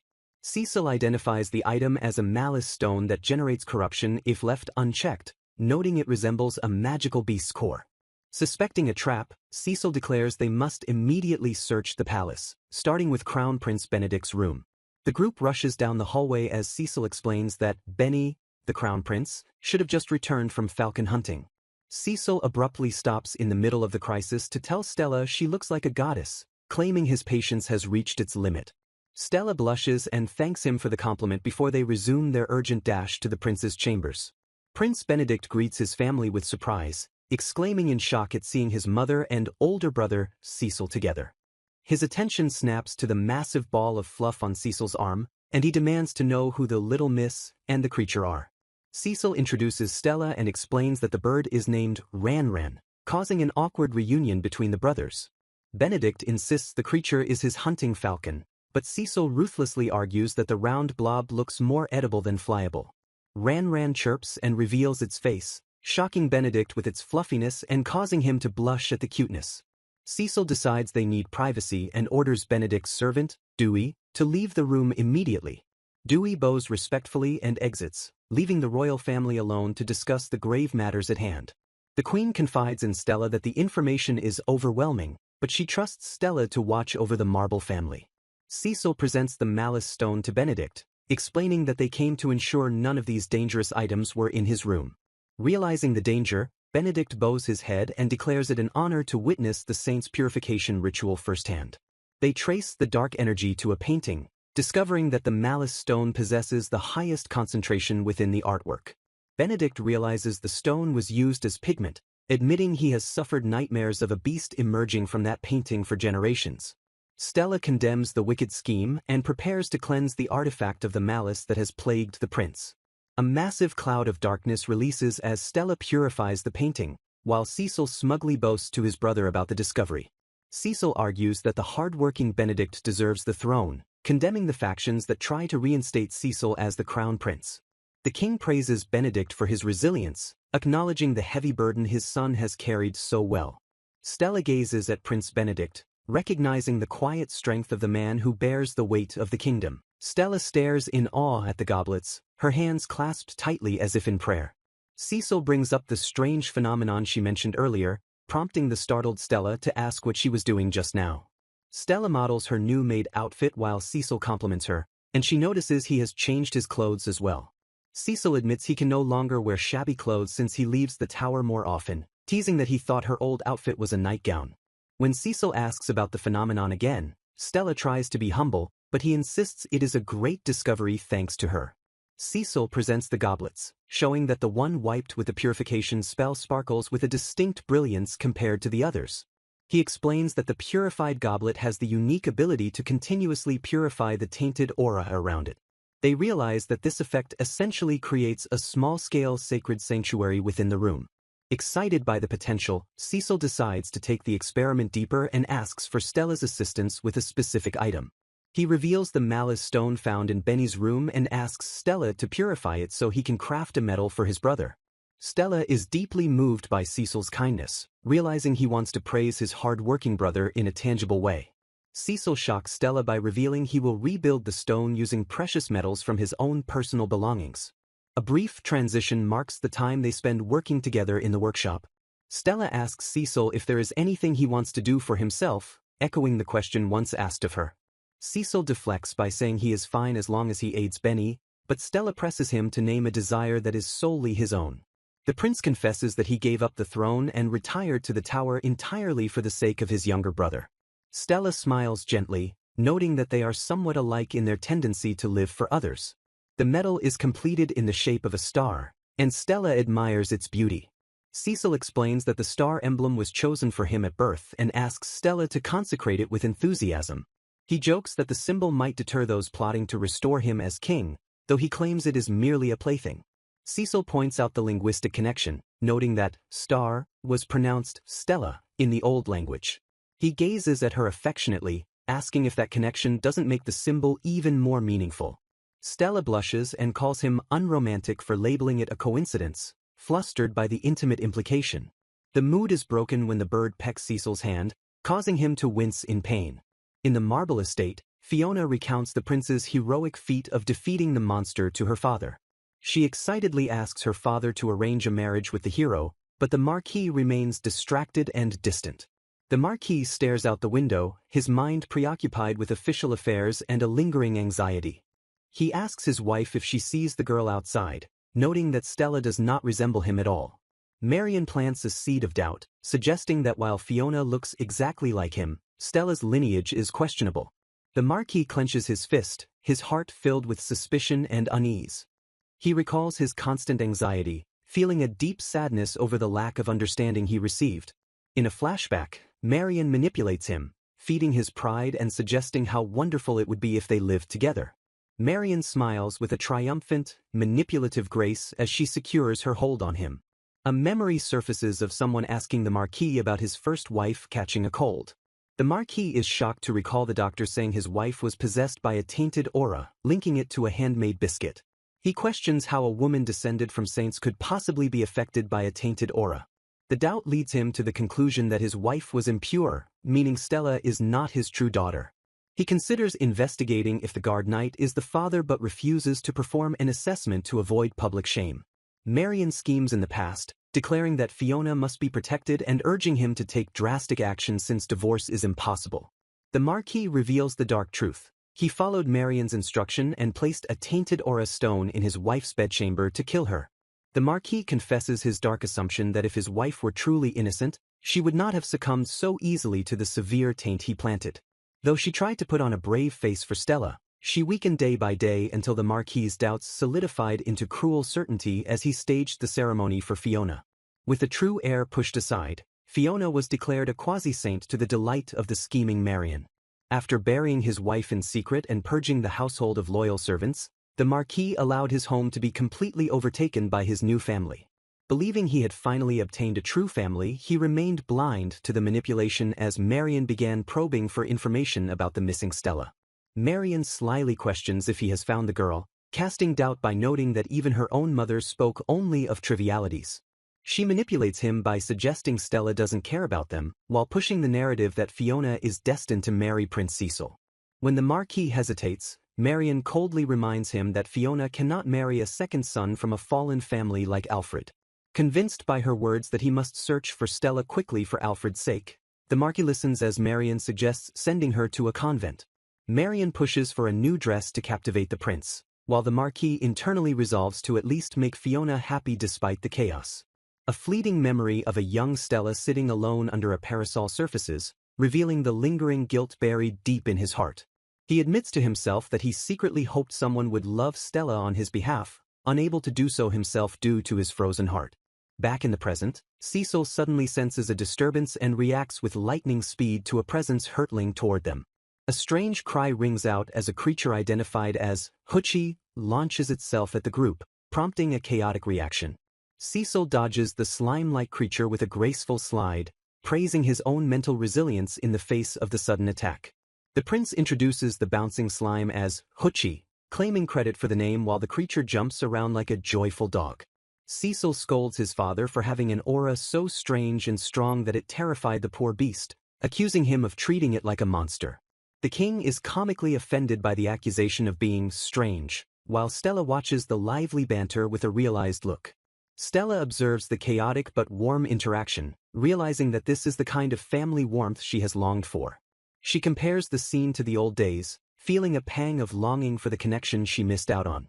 Connecting the dots, Stella realizes her father turned away because his heart froze from suspicion, unable to trust her radiant mother. Determined to break the cycle of doubt, Stella steps forward and boldly requests permission to prove her mother's innocence herself. She declares her decision to undergo the blood assessment, ready to face the truth and clear her mother's name once and for all. The Queen expresses surprise that the two were not already engaged, holding her teacup with an elegant air. Cecil confirms the misunderstanding with a smile, while Stella clarifies that she previously thought she was destined for the convent like Sister Mary. The atmosphere shifts as the discussion turns to the official decision regarding Stella's future partner. Stella confirms her resolve to uncover the truth and undergo the evaluation, having thought through her answer carefully. The Queen advises that a wider world suits Stella and promises royal support to secure her position against the bleak future of the Marble family. She explains that the switch involving the Marquis could become a diplomatic issue, so the kingdom must show goodwill by backing Stella. The Queen declares that they will move straight to the engagement with Cecil, and Stella agrees while silently planning to withdraw later. The king bluntly announces the engagement to Cecil, causing Stella to freeze in shock at the sudden proclamation. Stella panics and tries to argue that the prince has the right to choose, but the king merely repeats the engagement order. While the king considers the matter settled, Cecil casually accepts the proposal while snacking, seeing no need for further explanation. Stella frantically tries to refuse, shouting that she is not worthy of His Highness, while Cecil looks on calmly. Cecil interrupts her self-deprecation, claiming he lived a truly awful and lazy life before she appeared.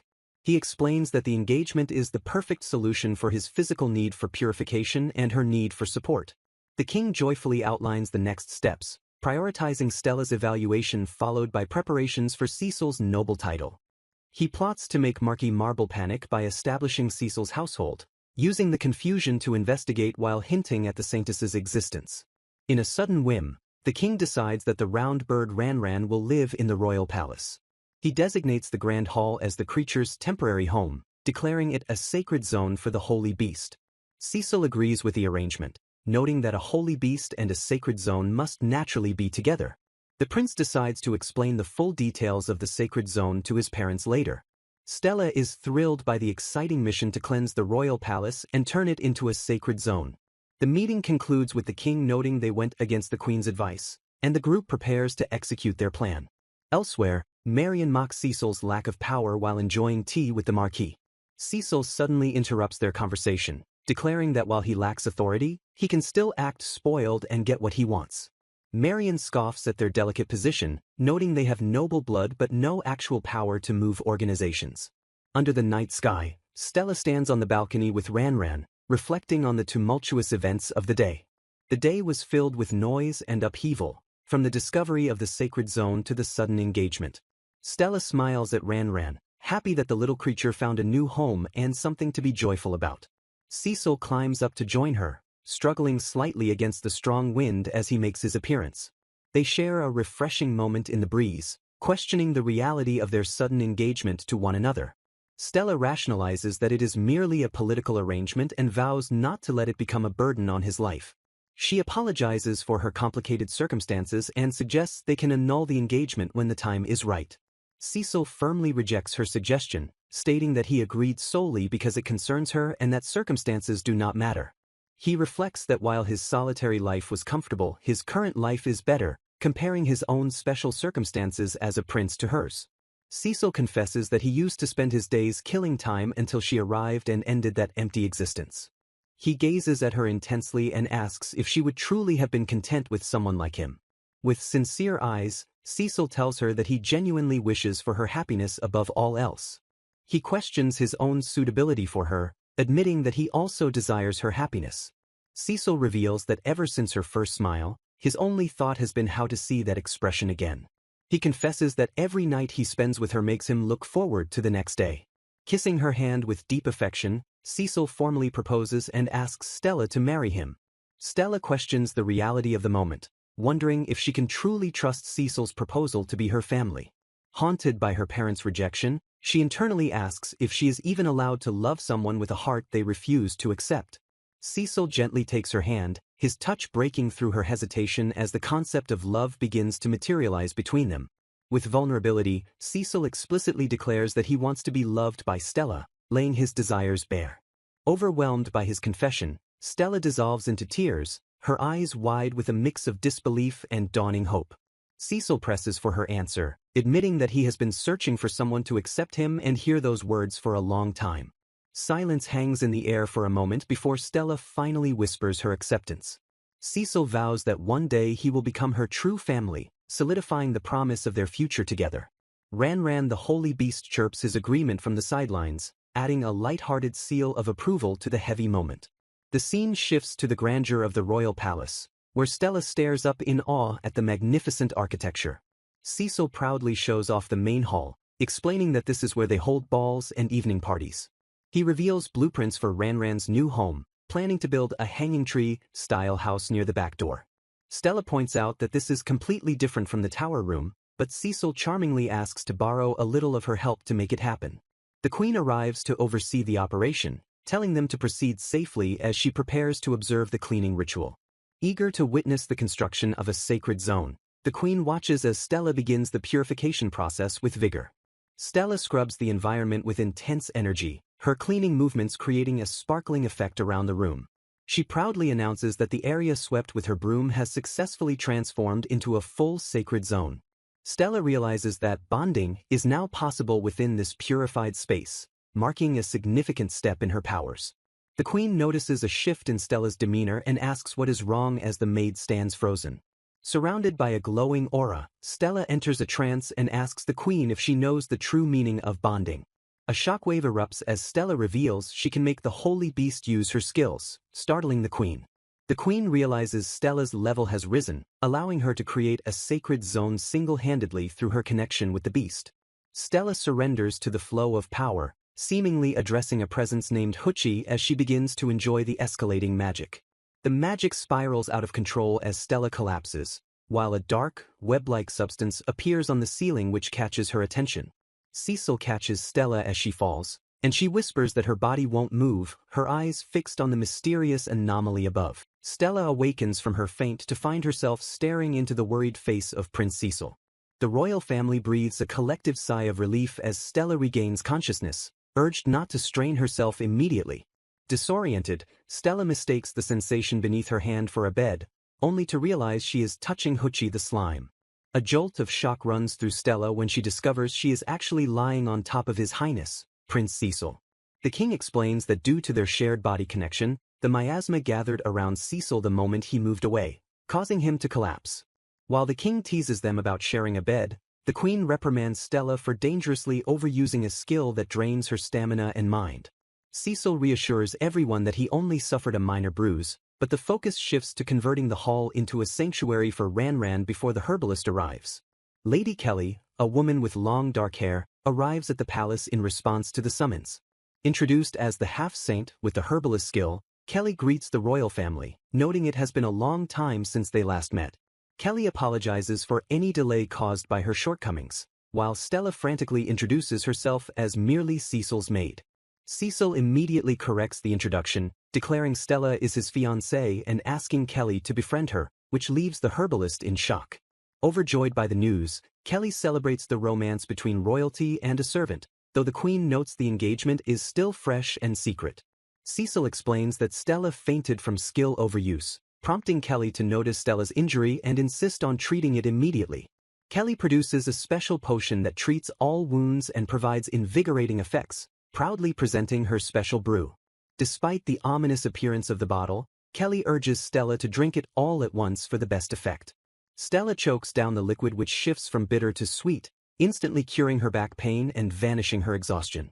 Kelly notices the magical beasts nearby, while Cecil politely declines a dose of the precious potion for himself. Cecil introduces Huchi as a slime-type beast and Ranran, explaining that both creatures were purified by Stella. Kelly is left in awe, staring at the purified creatures with wide eyes. The realization hits Kelly that Stella performed purification on magical beasts, a feat that stuns her. Trembling with realization, Kelly concludes that Stella must be the true saint the kingdom has been waiting for.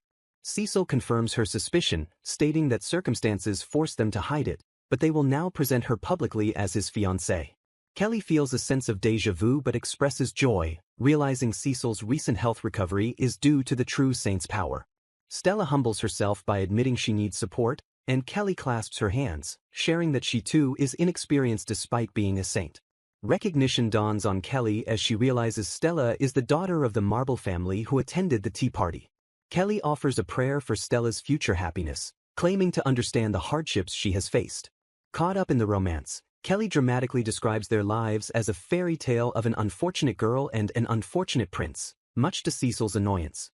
The conversation shifts to a crisis as Kelly reveals a severe shortage of ingredients for her potions. She explains that miasma is thickening in the fields, causing crops to struggle and magical beasts to run rampant. To repay the debt for the potion, Stella boldly offers to purify Kelly's entire herb farm.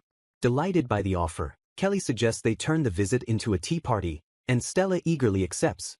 Kelly reveals her hobby is cooking sweets, asking Stella what she prefers, which excites the new fiancé. The men watch the two girls bonding rapidly, seemingly exhausted by the sudden high energy. Cecil intervenes, warning that public purification causes a commotion, and suggests an alternative plan to honor Stella's wish. He proposes creating an herb garden inside the royal palace instead of traveling to the farm. The king points out a site that also serves as the location for Ranran's house, making the bird a guardian for the herbs. A squirrel-shaped magical beast is spotted hiding inside a tree trunk near the proposed site. The king suggests this is the perfect opportunity for Stella to demonstrate her purification skills to Kelly. Cecil proposes using Ranran to help catch the creature, though they puzzle over the logistics of the capture. Cecil reveals that Stella can make sacred beasts use her skills via a bond, leaving Stella completely confused about what that term actually means. Cecil attempts to initiate the capture plan by shouting bond, but the giant bird Ranran remains confused by the vague command. With a decisive shout of go, the prince sends the giant bird charging forward to intercept their target. The plan succeeds instantly as Ranran swoops down, snatching the magical beast in its beak with a growl. Ranran puffs its feathers into a massive ball to secure the capture, while the group coos over the trapped creature's cuteness. The king recoils in shock, his face comically squashed by the sudden gust of wind generated by the bird's movements. Stella thanks the bird for its hard work and immediately prepares to convert the captured animal into a sacred beast. Cecil holds the struggling squirrel firmly in his hands, presenting it to Stella so she can perform the purification ritual. The king tries to coach them by shouting destruction, but Cecil snaps at him to shut up for breaking his concentration. Ignoring his son, the king continues to distract them with bizarre breathing exercises and made-up technique names. Cecil initiates reconstruction, while Stella casts purification, their powers combining to transform the creature. The process completes successfully, revealing a fluffy, adorable squirrel that has been reborn as a sacred beast. Kelly watches in terrified awe, stunned that a monster was so easily converted into a holy entity. The herbalist realizes that Cecil's taming talent perfectly complements Stella's purification power, creating a miraculous synergy. Kelly takes charge to issue the next instructions, while the group wonders if the queen herself possesses saintly qualities. The group moves to the designated site where they plan to construct the new royal herb farm. Stella gets to work immediately, tilling the soil and casting a spell to clean and purify the weed-infested ground. To her astonishment, the magic works too well, causing every single weed in the vicinity to vanish instantly. Stella stares at her empty hand in confusion, shocked by the overwhelming potency of her own purification magic. Cecil jokes about not being purified himself, while Stella remains baffled by how far her magic reached to remove the weeds. The ladies observe the prince walking away, noting with sadness that he still views himself as trash despite his power. Stella vows to Kelly that she will ensure His Highness finds happiness, and Kelly entrusts the boy to her care. Kelly gushes with excitement, loudly declaring that this relationship is the definition of true romantic love. Cecil teases Stella by asking if it really isn't love, causing her to panic and vehemently deny any romantic feelings. The women laugh as Stella's face turns bright red, her bashful reaction giving away her true emotions. The king suddenly appears holding farm tools, proud of having plowed the field himself despite his royal status. Cecil dismisses his father's efforts with a sharp smile, noting that his skill already settled the matter without the king's help. Ignoring the snark, the king calls out to the squirrel he named Marin, referring to himself as Grandpa. Marin ignores the king and jumps onto Kelly, nuzzling her while the king watches with jealousy. While the king sulks in the background, Cecil sits with Stella for a short break, asking if she is tired. Cecil points to a nearby tree, reminiscing about how he used to climb it as a child to try and escape into town. He reveals he found a secret channel for royals but eventually took a different route, recalling it as a fun adventure. Looking out at the city, Cecil promises that next time they will go on a secret date, leaving Stella blushing in anticipation. While working in the fields, Stella is interrupted by a messenger summoning her to an urgent meeting. The king commands Stella to change her clothes immediately and report to the affairs office for an important discussion.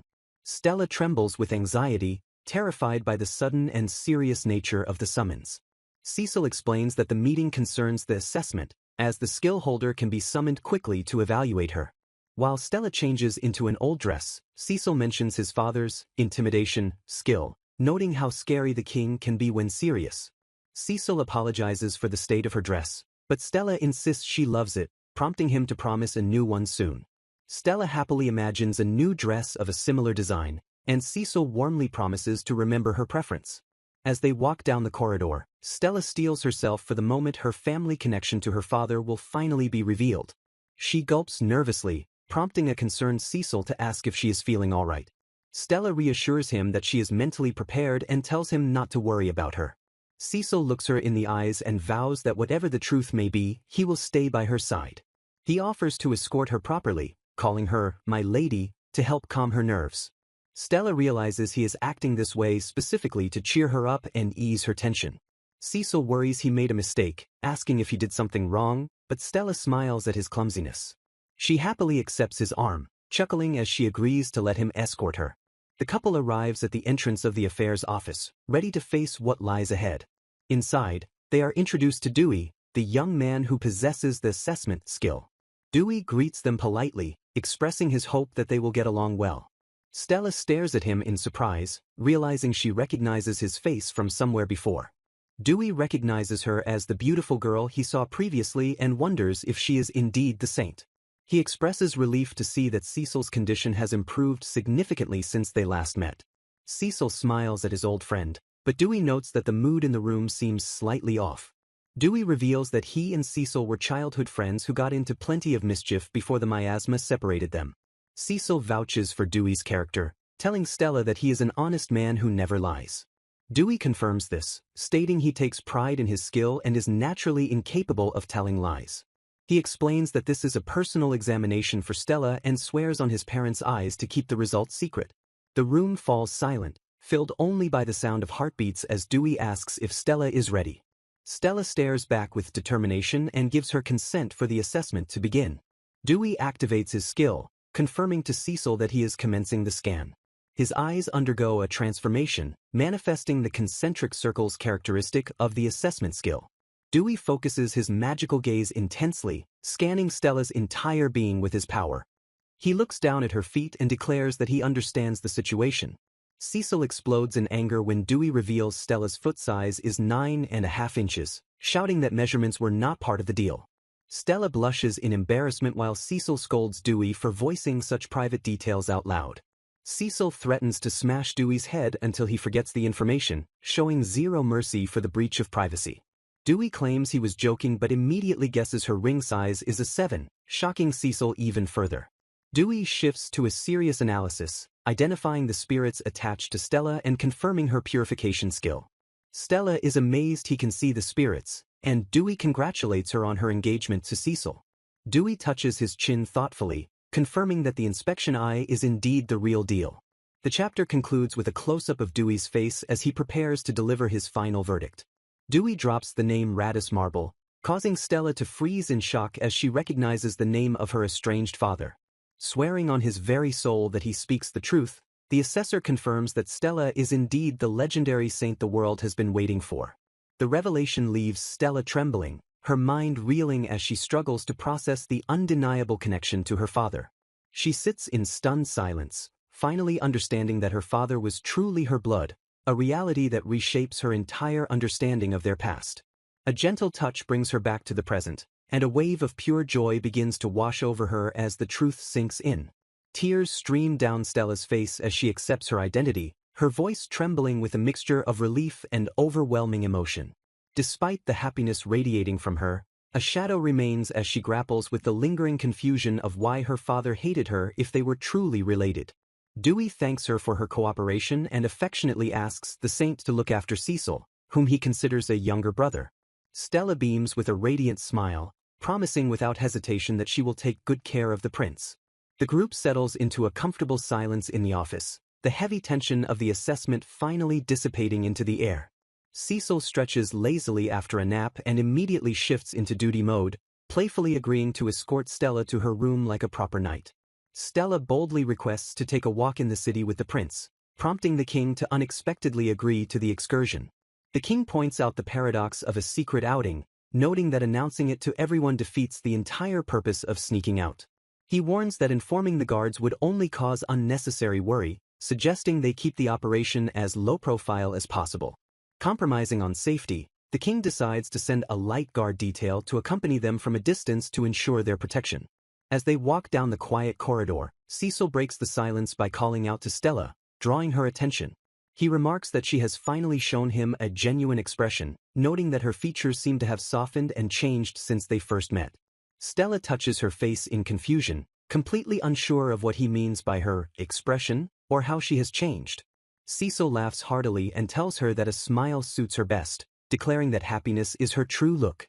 They arrive at her guest room and Cecil bids her good night, urging her to take her time and rest well after the day's events. Stella steps into the luxurious room, her eyes immediately drawn to a beautiful vase of flowers resting on the table by the window. She collapses onto the soft bed, staring up at the ceiling as the exhaustion and emotions of the day begin to wash over her. A moment of pure stillness envelopes the room, allowing Stella to breathe and exist in the quiet comfort of her new reality. The world suddenly seems vibrant and different to her, filled with love and beauty she had never noticed in the ceiling or flowers before.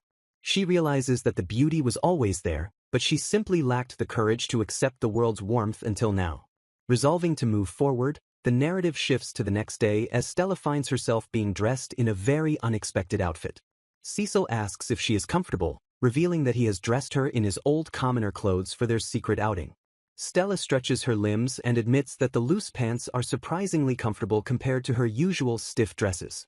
Panic suddenly sets in as she realizes the absurdity of the situation, shouting to ask why she has to cross-dress just to visit the city. Luxurious comfort surrounds Fiona as she relaxes on a plush chaise longue while her maid provides a soothing head massage.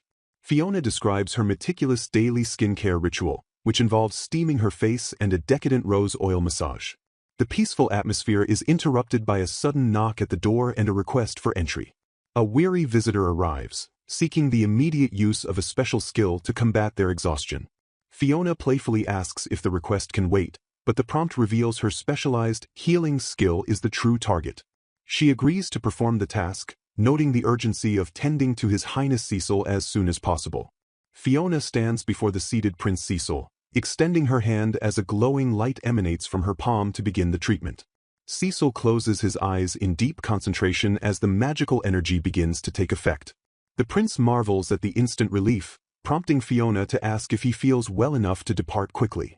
Fiona reflects on the gravity of the situation, contemplating if she should accept a marriage proposal from Prince Cecil.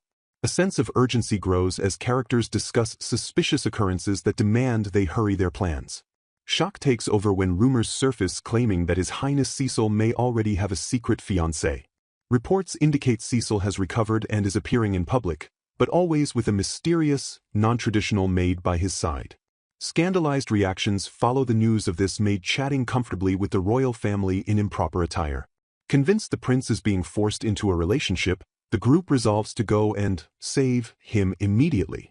On high alert, a character spots a small shadow and wonders if a common mouse is lurking nearby.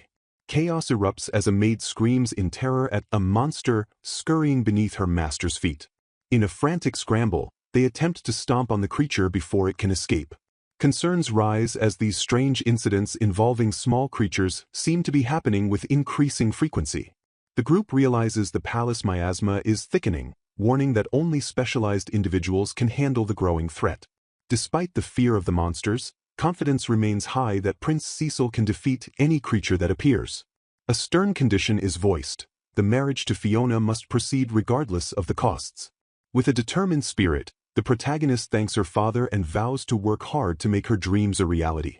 A knowing smile crosses a man's face as he confirms that the path forward is set. Orders are given to a maid to continue her work as usual, ensuring she will be brought along on future journeys. Noticing a pale complexion, a character asks if something is bothering the woman, who tries to brush it off as nothing. Frustration mounts as someone realizes they forgot to ask to be included in an upcoming departure.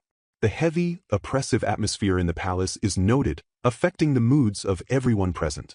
A lady admits to feeling uncharacteristically sleepy and lethargic lately. They discuss common miasma symptoms, including bodies feeling like lead and suffering from terrible nightmares. Thoughts turn to the power of the saint, while another character prides herself on her own hard work as a semi-saint. Lord Alfred's arrival is announced by a knock, but the lady irritably refuses to see him. Stella's location is demanded as the past broken engagement with her sister is questioned. Two figures in commoner disguises walk through the city, enjoying the fresh air and sunshine. The bustling city marketplace is alive with vendors and citizens going about their daily business. It is revealed that 10 years have passed since the last time a visit to the city was possible. The difficulty of a past period is acknowledged, where even the act of walking was a painful struggle. Gratitude is expressed to Stella, as her presence provides the strength to face any challenge. Stella vows to personally dispel the dark miasma gathering around His Highness to ensure a healthy life. As a carriage approaches, they step aside, continuing their deep emotional conversation. A fleeting glance is exchanged as the carriage passes by the disguised pair. Stella is asked if she is all right after the close encounter with the passing vehicle. Strangely calm, Stella feels a sense of peace she didn't expect to have. She dismisses her father's previous claims as delusions, asserting her own identity. During their secret outing, Cecil suggests a more casual way of addressing him to maintain their cover. The suggestion is made to call him Big Brother for the duration of the trip. After some initial hesitation, the choice is accepted as a way to make the moment feel special. The Big Brother offers to buy anything she wants, though she insists she can pay for herself. He reveals he has a mountain of unused allowance and wants to use it to support local shops in need. Cecil points excitedly toward a specific shop he wants to visit.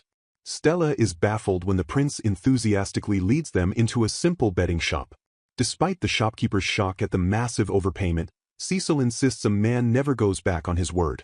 The prince struggles physically as he carries a massive, heavy bundle of bedding down the street. Exhausted and panting, he refuses Stella's offer to help carry the ghost blanket bundle. They take a break at a shop filled with various treats and baked goods.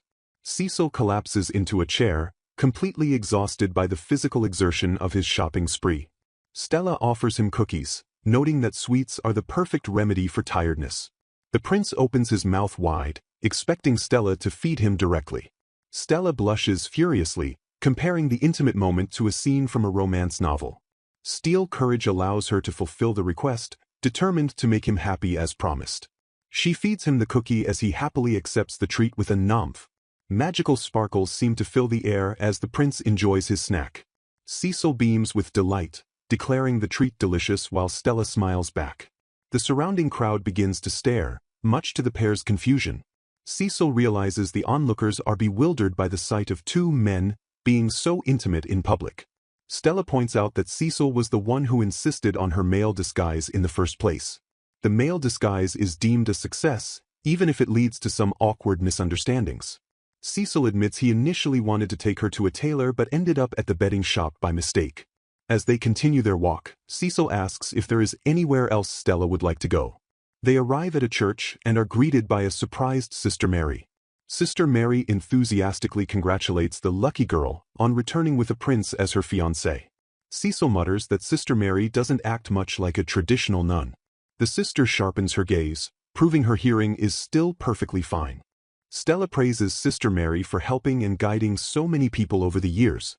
Humbly, the nun insists that the true work of guiding belongs to God, not her. She explains her role is simply providing food, shelter, and honest work to those in need. Stella reflects on how precious and great such simple acts of kindness truly are. Sister Mary shifts the topic, asking Stella if she has finally become a saint. Stella credits her progress to both the sister and the prince. Cecil downplays his role, claiming he was simply following his own sense of justice. Stella finds his phrase, "the justice within you," a bit embarrassing but heartfelt. They discuss the importance of people choosing for themselves how to use their given rights and facing the risks. Cecil admits that seeing Stella's determination to reclaim her own life was more important than her being a saint. He defines justice as the courage to make a reckless choice to protect one's own path. Cecil confesses that the weight of becoming king might have crushed him completely. Prince Cecil and Sister Mary discuss Stella's potential to become a saint as they sit together in the church.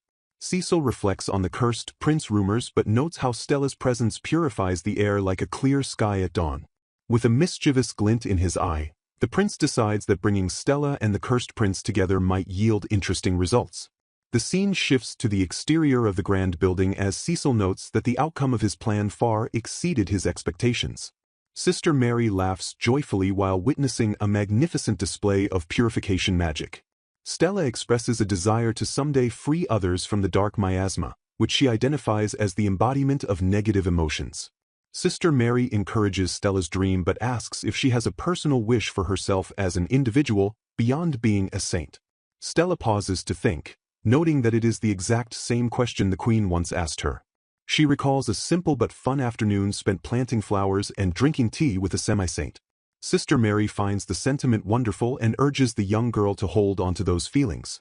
The nun advises Stella to take care of her heart and be a little selfish to avoid being swept away by great powers. The conversation concludes as Stella realizes she has forgotten something and says her goodbyes. Back in the city, Cecil and Stella decide to head back after discussing the donation of a mattress.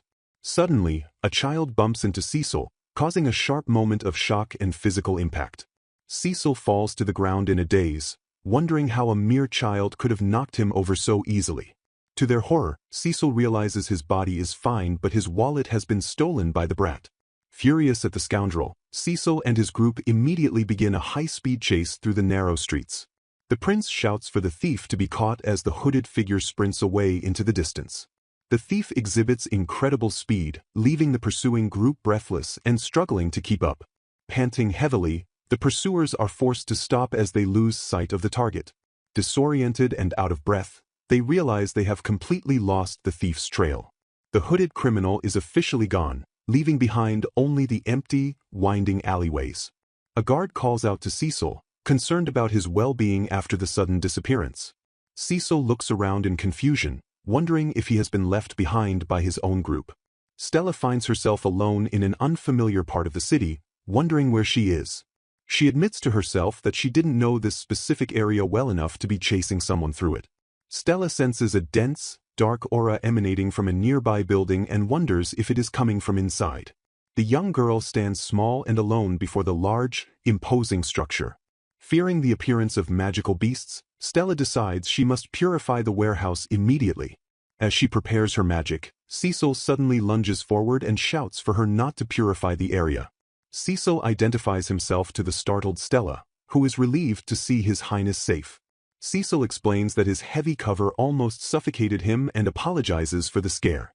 When asked if the thief escaped here, a guard explains that the dark aura in this location is unusually thick. A guard salutes Cecil and explains that the building is a temporary storage facility for stones. The narrative explains that when monsters are slain, they turn into dark stones which are stored in such places before being shipped away. Stella notes that the aura here is as thick as the one that surrounded Cecil when they first met. A guard mentions he can barely handle a 0.5 C concentration, making the level C aura here quite dangerous. Cecil jokes that the unit C stands for his name, even as the dark aura begins to weigh heavily on his body. Suspecting the thief is hiding inside the single-exit warehouse, Stella insists they must purify the place quickly. Ready for action, Cecil kicks the door open and shouts, "FBI!" to startle anyone hiding inside. Stella enters the dark room and is immediately met by a terrifying, shadowy presence with glowing eyes. The girl stands firm amidst the swirling darkness as her light begins to penetrate the miasma. Cecil collapses from the strain, leaving the rest of the task to Stella as she charges forward. Stella struggles through the aura, describing it as breathing underwater and a nuisance to her physical body. She groans under the immense pressure of the darkness as she pushes deeper into the warehouse. Suddenly, the thief grabs Stella from the shadows, clamping a hand over her mouth to keep her quiet. The thief mocks her for appearing weak and feminine, asking how she dared to enter such a place alone. As the thief searches her for weapons, Stella realizes that this person is the one they were chasing. Stella unleashes a blinding purification spell, catching the thief completely off guard. Stunned by the power, the thief demands to know if she is a noble or if that was a specialized skill. The thief attempts to flee again, taunting the guards that they won't be able to hit him. He dares them to try and catch him as he maneuvers through the warehouse with his signature speed. With a sudden burst of magic and a loud crash, the chaotic struggle reaches its peak. The screen flashes with a notification confirming that the target has been successfully captured. The guards identify the prisoner as Silva, an infamous city thief known for his sudden disappearances and incredible fleeing speed. The group stands over a hole in the ground where the thief was finally cornered. Cecil remarks that Silva is an easy name to remember, though he is confused because the thief's hair is blonde. Silva looks visibly annoyed, his face clearly showing he is sick of hearing that specific line. The thief offers a sarcastic thanks for the concern shown by his captors. Silva recognizes Cecil as the prince with the destruction skill and mocks the honor of being remembered by royalty. Losing his temper, Cecil retorts that he can destroy but also rebuild, while the guards try to calm him down. The guards and Stella berate the scoundrel for his continued disrespect toward the prince. The prince's attention is suddenly drawn to a group of children watching from the shadows. Cecil asks Silva if he has a family while pointing out the children standing nearby. Silva bluntly denies having any family or relatives, claiming all his thefts were committed solely for himself. Later at the palace, Cecil knocks on a door and asks Stella if she is ready for the next step. Stella asks if she can handle Silva's interrogation herself, and Cecil grants her permission. Cecil visits Silva in his cell and casually asks the thief if he has eaten dinner yet. Silva confirms that he has eaten, sounding surprisingly casual given his situation. The thief admits it was the first fancy meal he has ever had in his entire life. Cecil notices Silva's leg is swollen and asks if it hurts after the chaotic capture. Silva considers it a disgrace to have twisted his leg falling into a hole and finally acknowledges Cecil's royal status. Cecil laments that his noble aura seems to vanish entirely just because he puts on a simple disguise. Silva remains unimpressed, offering no comment to the prince's complaints about his missing aura. The thief argues that the king is the only one worthy of respect and that Cecil was merely lucky to be born his son. Cecil doesn't deny his luck but explains that parents naturally pass down what they have to their children. The prince notes that maintaining a privileged environment requires significant effort and can lead to arrogance under pressure. Silva tries to claim the children have nothing to do with him, but his wide-eyed expression suggests he is hiding something. Cecil argues that the children were worried about Silva and that supporting each other to survive is exactly what a family is. Silva looks away, insisting that he is the only sinner in the group and should face the consequences alone.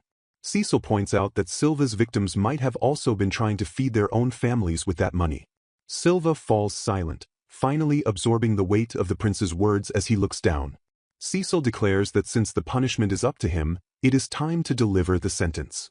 Silva is shocked as the prince officially sentences him to a life of servitude. The thief begrudgingly accepts the fate, noting it is at least better than being hanged. Cecil dictates the terms of Silva's new servitude, commanding total obedience from 9 a.m. to 6 p.m. with required overtime and annual performance evaluations. Silva's companion realizes that Cecil's punishment is essentially just a standard employment contract for a servant. As Silva is led away by palace guards, Cecil sighs with relief, noting that this was his most expensive and significant purchase to date. Cecil apologizes to Stella but explains that by buying Silva, the other children will be saved as well, promising to buy her gifts later. Cecil reflects on the terrifying nature of the submission skill, especially since it is wielded by the scariest person in the kingdom. A noblewoman greets the group, noting that Cecil arrived faster than expected while Stella observes the room with caution. The submission skill activates, binding Silva to Master Cecil with absolute rules. He must obey completely, never harm his master, and never speak a lie. Cecil orders Silva to kneel as the noblewoman examines the boy, confirming he is indeed the one they were discussing. Cecil is amazed by the power of the skill, while a glowing mark representing Silva appears during the binding process. The magical process continues in silence as the bond is solidified. Cecil exhales in exhaustion, admitting it has been a long time since he used the skill, and declares the process finished. Silva is confused by the sudden end of the spell until Cecil mentions he should also fix Silva's injured leg. A horrific scream echoes through the palace as Cecil uses a healing ability, which the noblewoman calmly calls the sound of healing. The noblewoman invites Stella for tea the next day and reveals she has hired Baroness Dole, a master seamstress, to make Stella a new dress. Stella is overjoyed at the prospect of her own dress, while Silva wonders in shock exactly when his leg managed to heal so completely. The scene shifts to the serene and well-manicured gardens of the palace. Cecil and Stella enjoy a refreshing morning stroll through the beautiful palace grounds. Cecil shows Stella his diary, which she teases him for only containing simple workout logs like 10 sit-ups from the day before. They discuss their diary exchange, where they record their physical fitness efforts, though Stella notes they spend all their time together anyway. Stella suggests that Cecil should write about the events of the day in addition to his exercise routine. As they walk, a sudden blur of movement streaks past Cecil. Cecil stops, wondering if it was just a gust of wind or if something actually just passed them by. A man named Dewey suddenly appears right behind Cecil, giving him a massive fright as he offers a cheerful morning greeting. A startled Cecil scolds Dewey for sneaking up on him while Dewey politely greets Lady Stella. Dewey asks if Silva passed by recently and suggests they all call out for him together since he is likely watching from nearby. On the count of 3, they call for Silva, who is indeed hiding nearby. Silva appears and snatches Cecil's notebook, leading to a frantic exchange where Silva realizes it's a precious diary of memories with Stella. Silva explains his body moved on its own when called, and the group notices he is still wearing his slave mark even while working out. They clarify that Dewey is the servant in charge of the prince, while Silva is Benny's servant who is currently undergoing training. Dewey mentions he has been teaching Silva the basics of service, though Cecil finds Dewey's methods somewhat intimidating. Dewey claims he cannot lie due to his nature, though Cecil finds Dewey's personality and annoying behavior embarrassing. Silva is surprised to learn Stella was a maid, but Cecil clarifies she is only with him due to special circumstances. Cecil proudly declares that Stella is his fiancée and demands that Silva treat her with the utmost respect. Cecil panics and tells Silva to keep the engagement a secret, while Dewey sighs that he needs to teach Cecil proper manners from scratch. The group observes Silva staring blankly into the distance, looking completely lost when it comes to practical matters. Cecil watches Silva walk away into the garden, feeling a growing sense of worry regarding the boy's future performance. Cecil decides to stop worrying and suggests they go check on the medicinal herb field, as a girl named Kelly should have arrived. Kelly greets the prince and Stella at the construction site for the new medicine lab and excitedly tells them to look at the field. They find a strange, heart-shaped sprout that is a bright, shimmering silver color unlike anything they've seen before. Cecil ponders the plant, doubting that it is a standard medicinal herb sprout. Kelly asks them to look closer as the plant suddenly begins to speak, offering them a polite morning greeting. Stella is shocked when the plant actually moves and makes small, pawb noises. Cecil reacts with suspicion to the plant's strange behavior. Cecil concludes that the plant is actually the offspring of a plant monster. Stella is wide-eyed, fascinated by the fact that there are different types of plant monsters with their own willpower. Kelly displays her massive, muscular arms and suggests they should just pull the monster plant out of the ground. Stella stops her, arguing that its silver color and presence in a sacred area make it more of a sacred tree than a monster. Stella admires Kelly's strength, and Kelly explains that farming and cooking require much more physical power than people think. Cecil notes that a sacred being is usually a purified magical beast and wonders if this plant truly qualifies. They suspect that Marin, their squirrel-like companion, might have used a skill to affect the plant. They explain that when cooperating with a sacred being, both sides can use each other's skills and automatically learn what they are. Marin emerges from the field looking cute, and they ask if she did something to the field using her bonding ability. They discover Marin has a skill called winter hibernation, which they initially dismiss as a failed or useless skill. Marin looks sleepy as they discuss her new ability. Cecil notes that while useful skills are rare, they won't know how this hibernation skill connects to the sacred tree until they test it. Cecil wonders aloud what kind of creature could even be put into hibernation by such a small skill. The group agrees that there probably isn't anyone suitable for such a specific skill. Kelly decides the situation isn't dangerous and says she will report the findings to her father herself. Stella asks if Marin can help in the fields, and Kelly suggests the squirrel could handle pest control. Kelly cheers for the unbeatable duo of Stella and Cecil, encouraging Marin to get to work. Kelly jokingly suggests that at this rate, the two of them could conquer the world.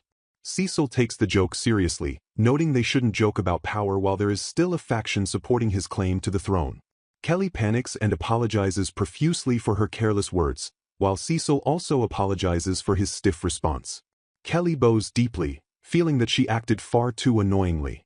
Stella reassures Kelly that everything is fine and Cecil's response was just reasonable for his royal position. Cecil kindly tells Kelly that no one would hate her for her playful personality.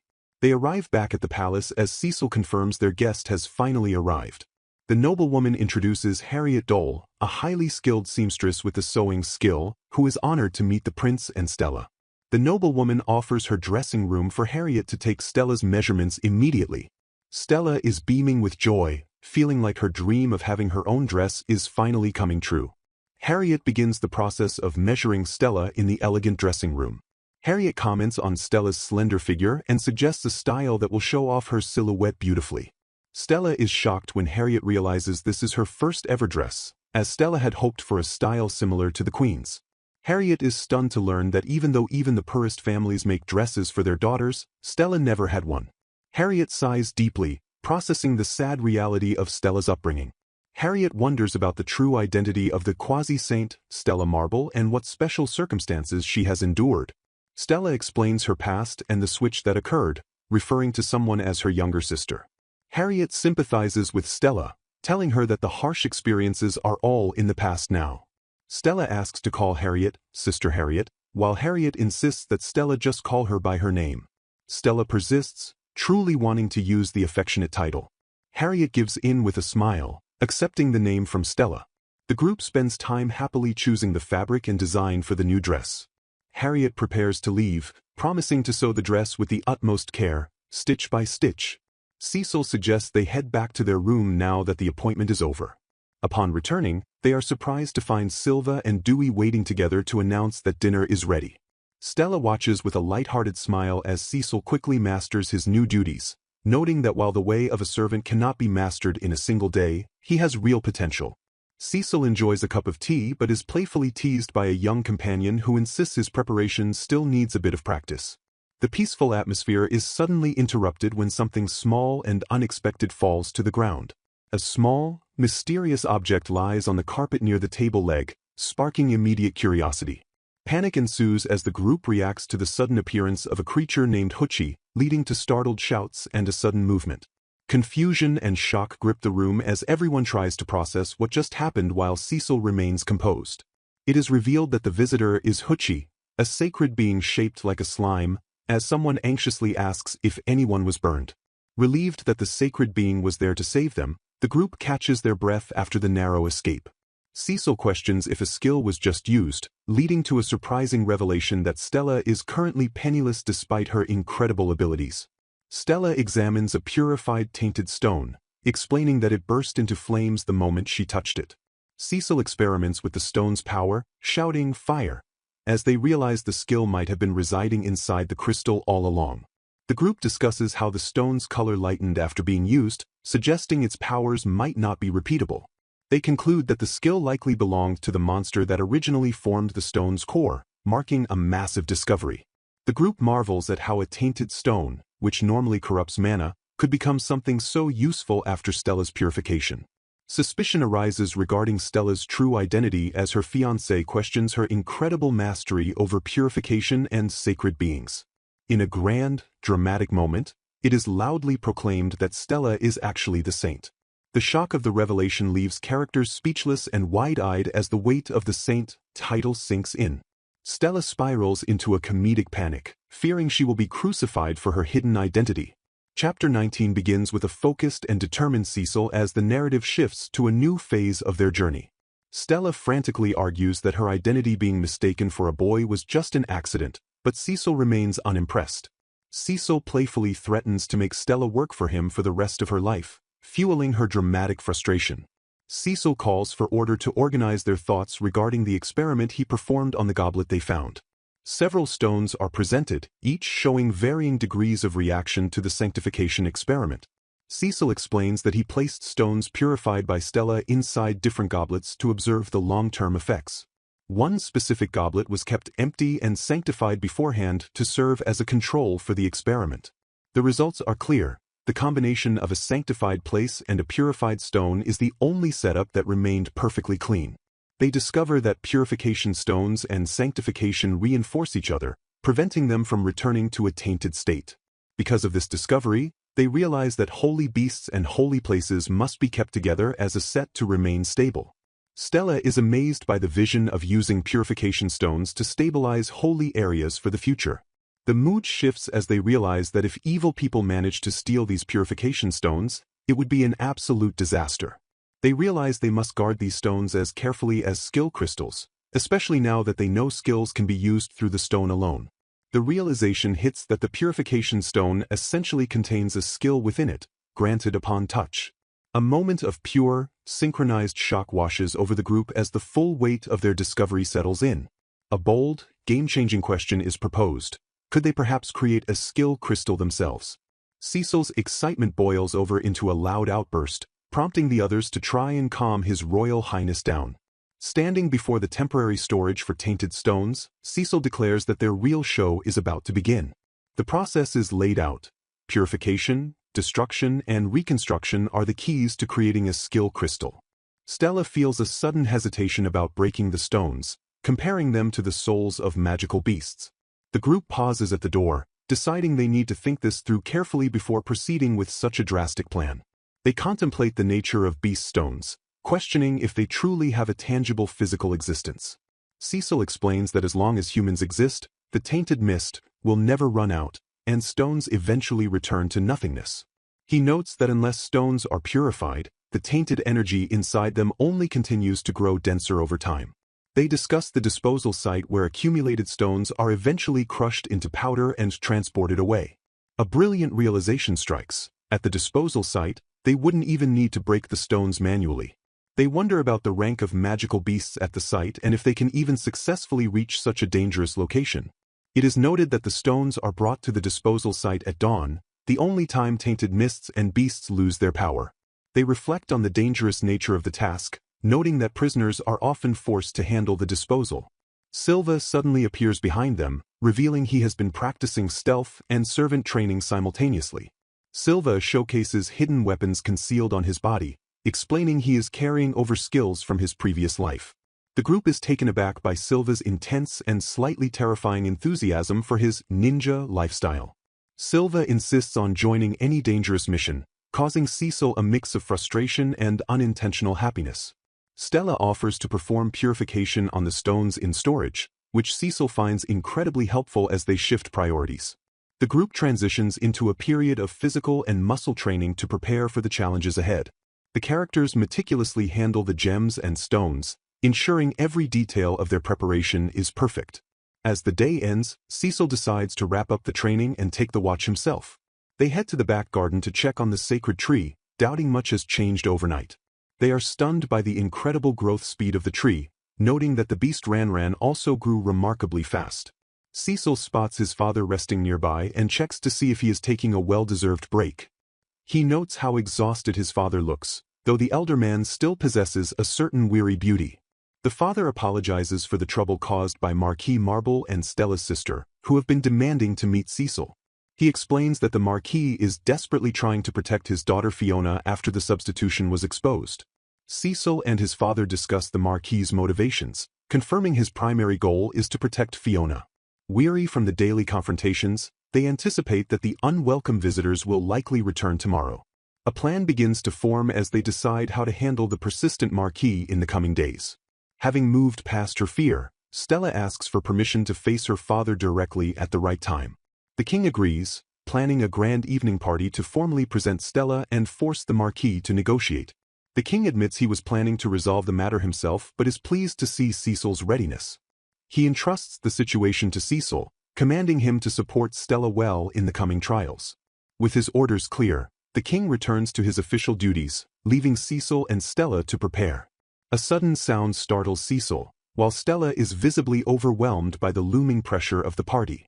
Stella's mind races as she anticipates her first conversation with her father and her first appearance as the saint. The sheer weight of the upcoming social debut leaves Stella trembling with intense nervousness. A gentle hand is placed on a shoulder, offering a silent moment of comfort amidst the rising anxiety. Cecil stands by Stella's side, his calm presence contrasting with her wide-eyed shock and worry. Cecil offers a warm, reassuring smile, telling Stella not to worry because everything will be fine. Silva asks Stella if this is truly her first time attending such an evening event.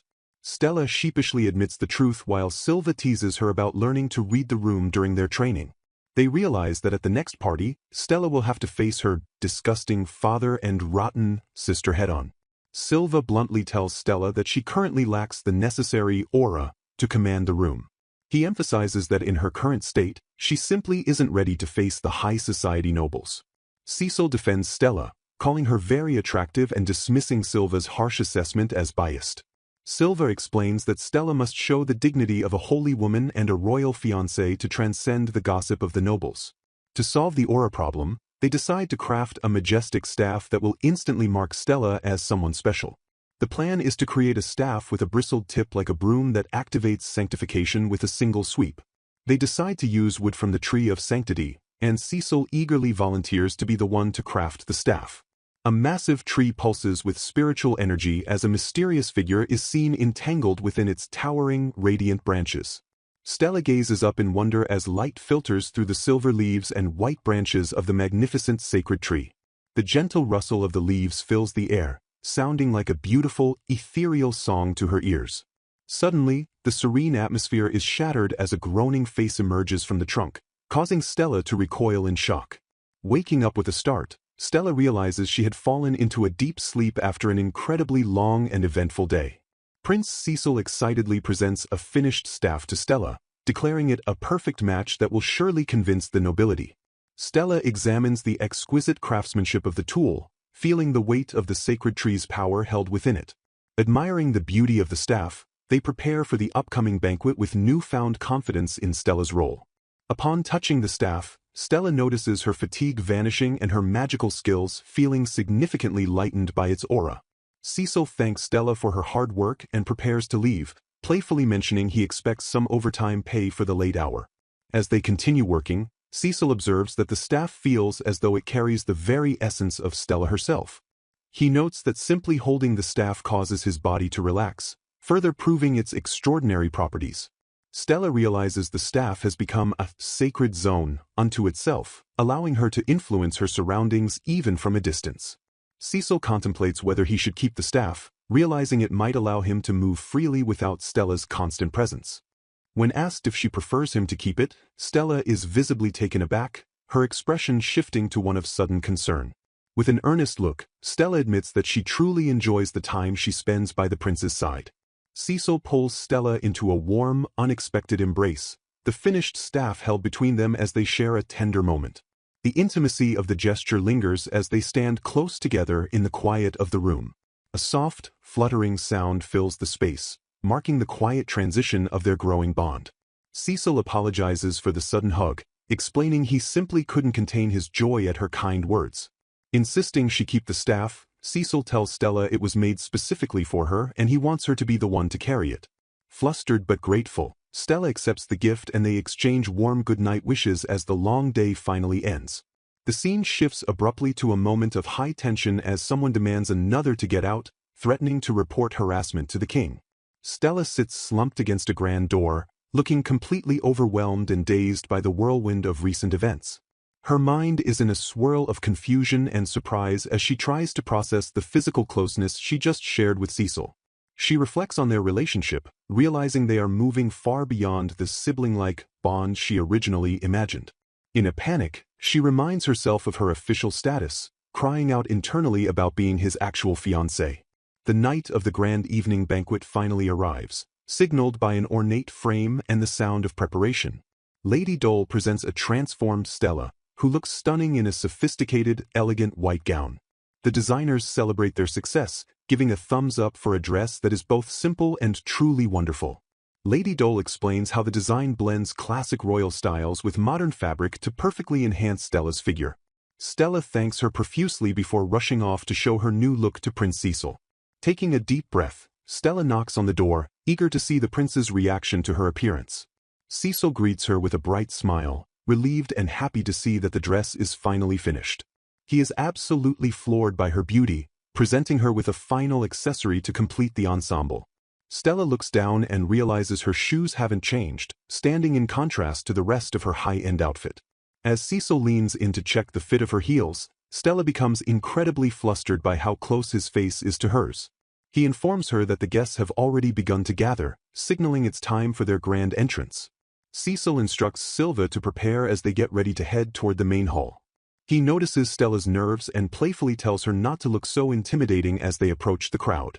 Cecil coaches Stella on social etiquette, advising her to stick to small talk until the marquis arrives. The pair enters the hall, drawing the immediate, intense gaze of every noble in the room. Whispers erupt among the guests as they wonder who the mysterious, elegant lady accompanying Prince Cecil could be. Cecil offers Stella a snack to help ease her nerves, which she gratefully accepts to calm her shaking heart. As she eats, Stella feels a strange lightness in her body and notices the light in the hall seems to be dancing. The guests gossip about the saintess, speculating whether she will actually make an appearance at the banquet. Rumors fly about her appearance, with guests describing a woman with waist-length silver hair and a shining sacred staff. The nobility envisions a dreamlike figure straight out of a fairy tale, building immense anticipation for the saintess. Cecil interjects into the conversation, startling the guests who realize they've missed their timing to greet him properly. He asks the guests about the specific rumors they've heard regarding the saintess's supposed powers. Guests claim she can transform magical beasts and that her purification has turned the palace into a sacred land. Cecil listens patiently before turning the conversation toward the arrival of another specific lady.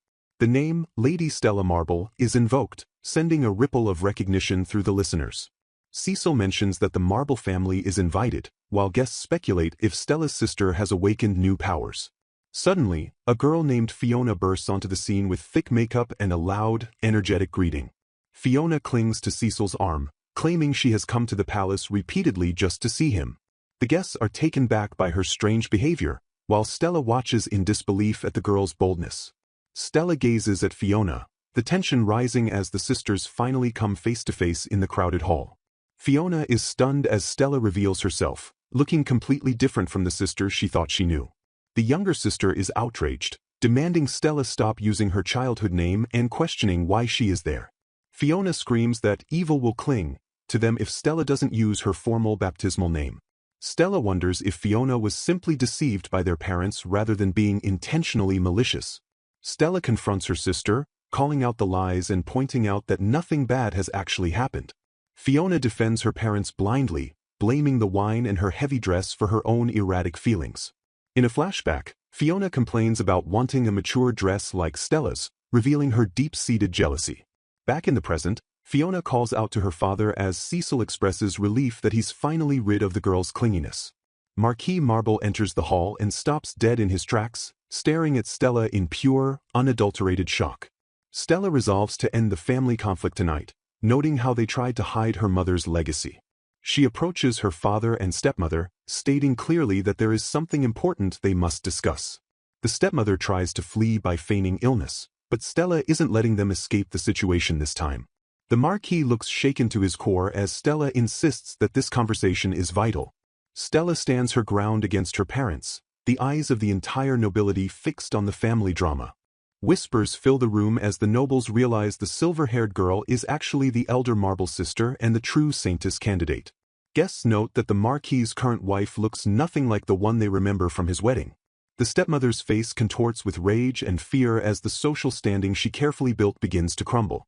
She drags a protesting Fiona away, while the Marquis attempts to salvage whatever dignity he has left. Fiona throws a tantrum as she is forced to leave, while Stella watches her family's hasty retreat. The Marquis orders everyone to wait, but the stepmother is already bolting for the exit. The scene is chaotic as the family scrambles to leave the banquet hall before the truth fully settles. Cecil asks Stella where she's going as she makes a quick getaway, while the onlookers comment on her "nice hit" against her family. Stella smiles to herself as she escapes down the stairs, thinking, "I did it." She acknowledges that she has finally rebelled against her father, chasing after her stepmother to finish the confrontation. The pursuit continues with high energy as the family tries to make a coordinated escape. The stepmother curses under her breath, realizing she has lost control of the narrative. The Marble family carriage rattles away into the night, leaving a stunned Stella standing alone in the darkness. Stella realizes with a start that the temple is located in the opposite direction of the main gate. Overwhelmed by a sense of dread, the protagonist rushes to catch up with Ran. Panic erupts as the crowd desperately calls out for help upon spotting His Majesty. Described as a heavenly angel, the king descends from the sky and calls out to Stella. The king questions if Stella needs his help while she explains that Ran suddenly dragged her away from her balcony walk. Drenched in sweat, the official deeply apologizes for the terrifying experience they just endured. The king orders his guards to seal the temple and detain Marquis Marble, explaining he witnessed the events from above. Cecil's absence is questioned while a companion notes that the suspicious coachman was not a familiar household servant. A sudden commotion breaks out as a figure shouts out from the distance. A newcomer apologizes for the delay, explaining that preparing the carriage took longer than expected. The group mocks the laziness of using a carriage for such a short distance. The king is informed that the Marquis's wife has barricaded herself inside the temple with the unidentified coachman. Maintaining a cold gaze, the king demands they capture those inside the temple alive without hesitation. Fiona tearfully pleads with Prince Cecil not to hurt her mother, insisting she has done nothing wrong. Suspicion falls on the recently hired coachman, who is believed to be the real culprit after the magic crystal. Seeing the skill crystal activate, the king realizes they must move faster to stop the thieves. The king and Fiona watch in shock as a mysterious light flashes repeatedly. 5 flashes confirm the enemies have activated the crystal and gained new skills. Silva returns to the group while the king ponders how to proceed against an unknown number of culprits and skills. An official rebukes Silva for his behavior, warning him he could be charged with contempt of the royal court. A disheveled Silva reveals he was actually on a reconnaissance mission while disguised in a priest's robe. Silva reports a total of 6 enemies, identifying the Marquis's wife and the coachman as the masterminds in the crystal room. Detailed intelligence reveals 2 female hostages and an arsenal including knives, a whip, and a crossbow. Silva lists the enemy's bizarre and seemingly useless skills, such as gluttony, regurgitation, and odor removal, Despite the enemy's weak abilities, the king warns Silva that going off alone was dangerous. Silva playfully asks if they were worried about him, prompting a threat to ban his alcohol permanently. The king decides to postpone the scolding to focus on an immediate negotiation through the main gate. The king commands Silva to accompany him to show the rebels the magnitude of their folly. Silva looks at the king with newfound admiration, a sight that surprises his companions. Cecil is ordered to disguise himself as a priest and infiltrate the back door to flank the enemies. Stella steps forward and firmly insists on joining the mission. The king, Cecil, and Silva all shut down Stella's request simultaneously, declaring it far too dangerous. Stella desperately begs the king to take her along so she can confront her mother and find the truth. A companion offers to stay by Stella's side and watch over her if the king allows her to go. Weighing the gravity of the situation, the king finally grants his permission. As they prepare, a companion asks Stella why she defended Fiona earlier. Stella explains that she simply wants to understand Fiona's feelings and uncover the truth. Stella smiles gently while her companion remarks on how truly kind she is. Stella begins to explain that her kindness is not internal, but rather an external influence. She credits her growth to the influence of the person who has always stood faithfully by her side. With the plan set and resolve hardened, the group begins their march toward the temple. Inside the temple, the Lady Marquis Marble is confronted and asks if they can talk calmly. The Lady Marquis demands to know if she is speaking to the king while her hostage remains gagged and struggling. The rebels shout for the guards to back off, warning the king not to step any closer. The culprits demand safe passage out of the country and a promise that no pursuers will follow them. Adding to their list of demands, the rebels call for a payment of 1,000 gold coins. The Marquis's wife demands another hostage, specifically calling for the real Stella to be brought forward. The king questions the nature of the talk she wants, but the Lady Marquis tells him it is none of his business. Stella steps into view, her presence immediately drawing the attention of her sister. Stella reassures her sister and gently takes her hand, insisting that she only wants to talk for a bit. The Lady Marquis commands Stella to come closer to the center of the room. Screaming for silence, the Lady Marquis threatens to shatter the crystal if her demands are not met.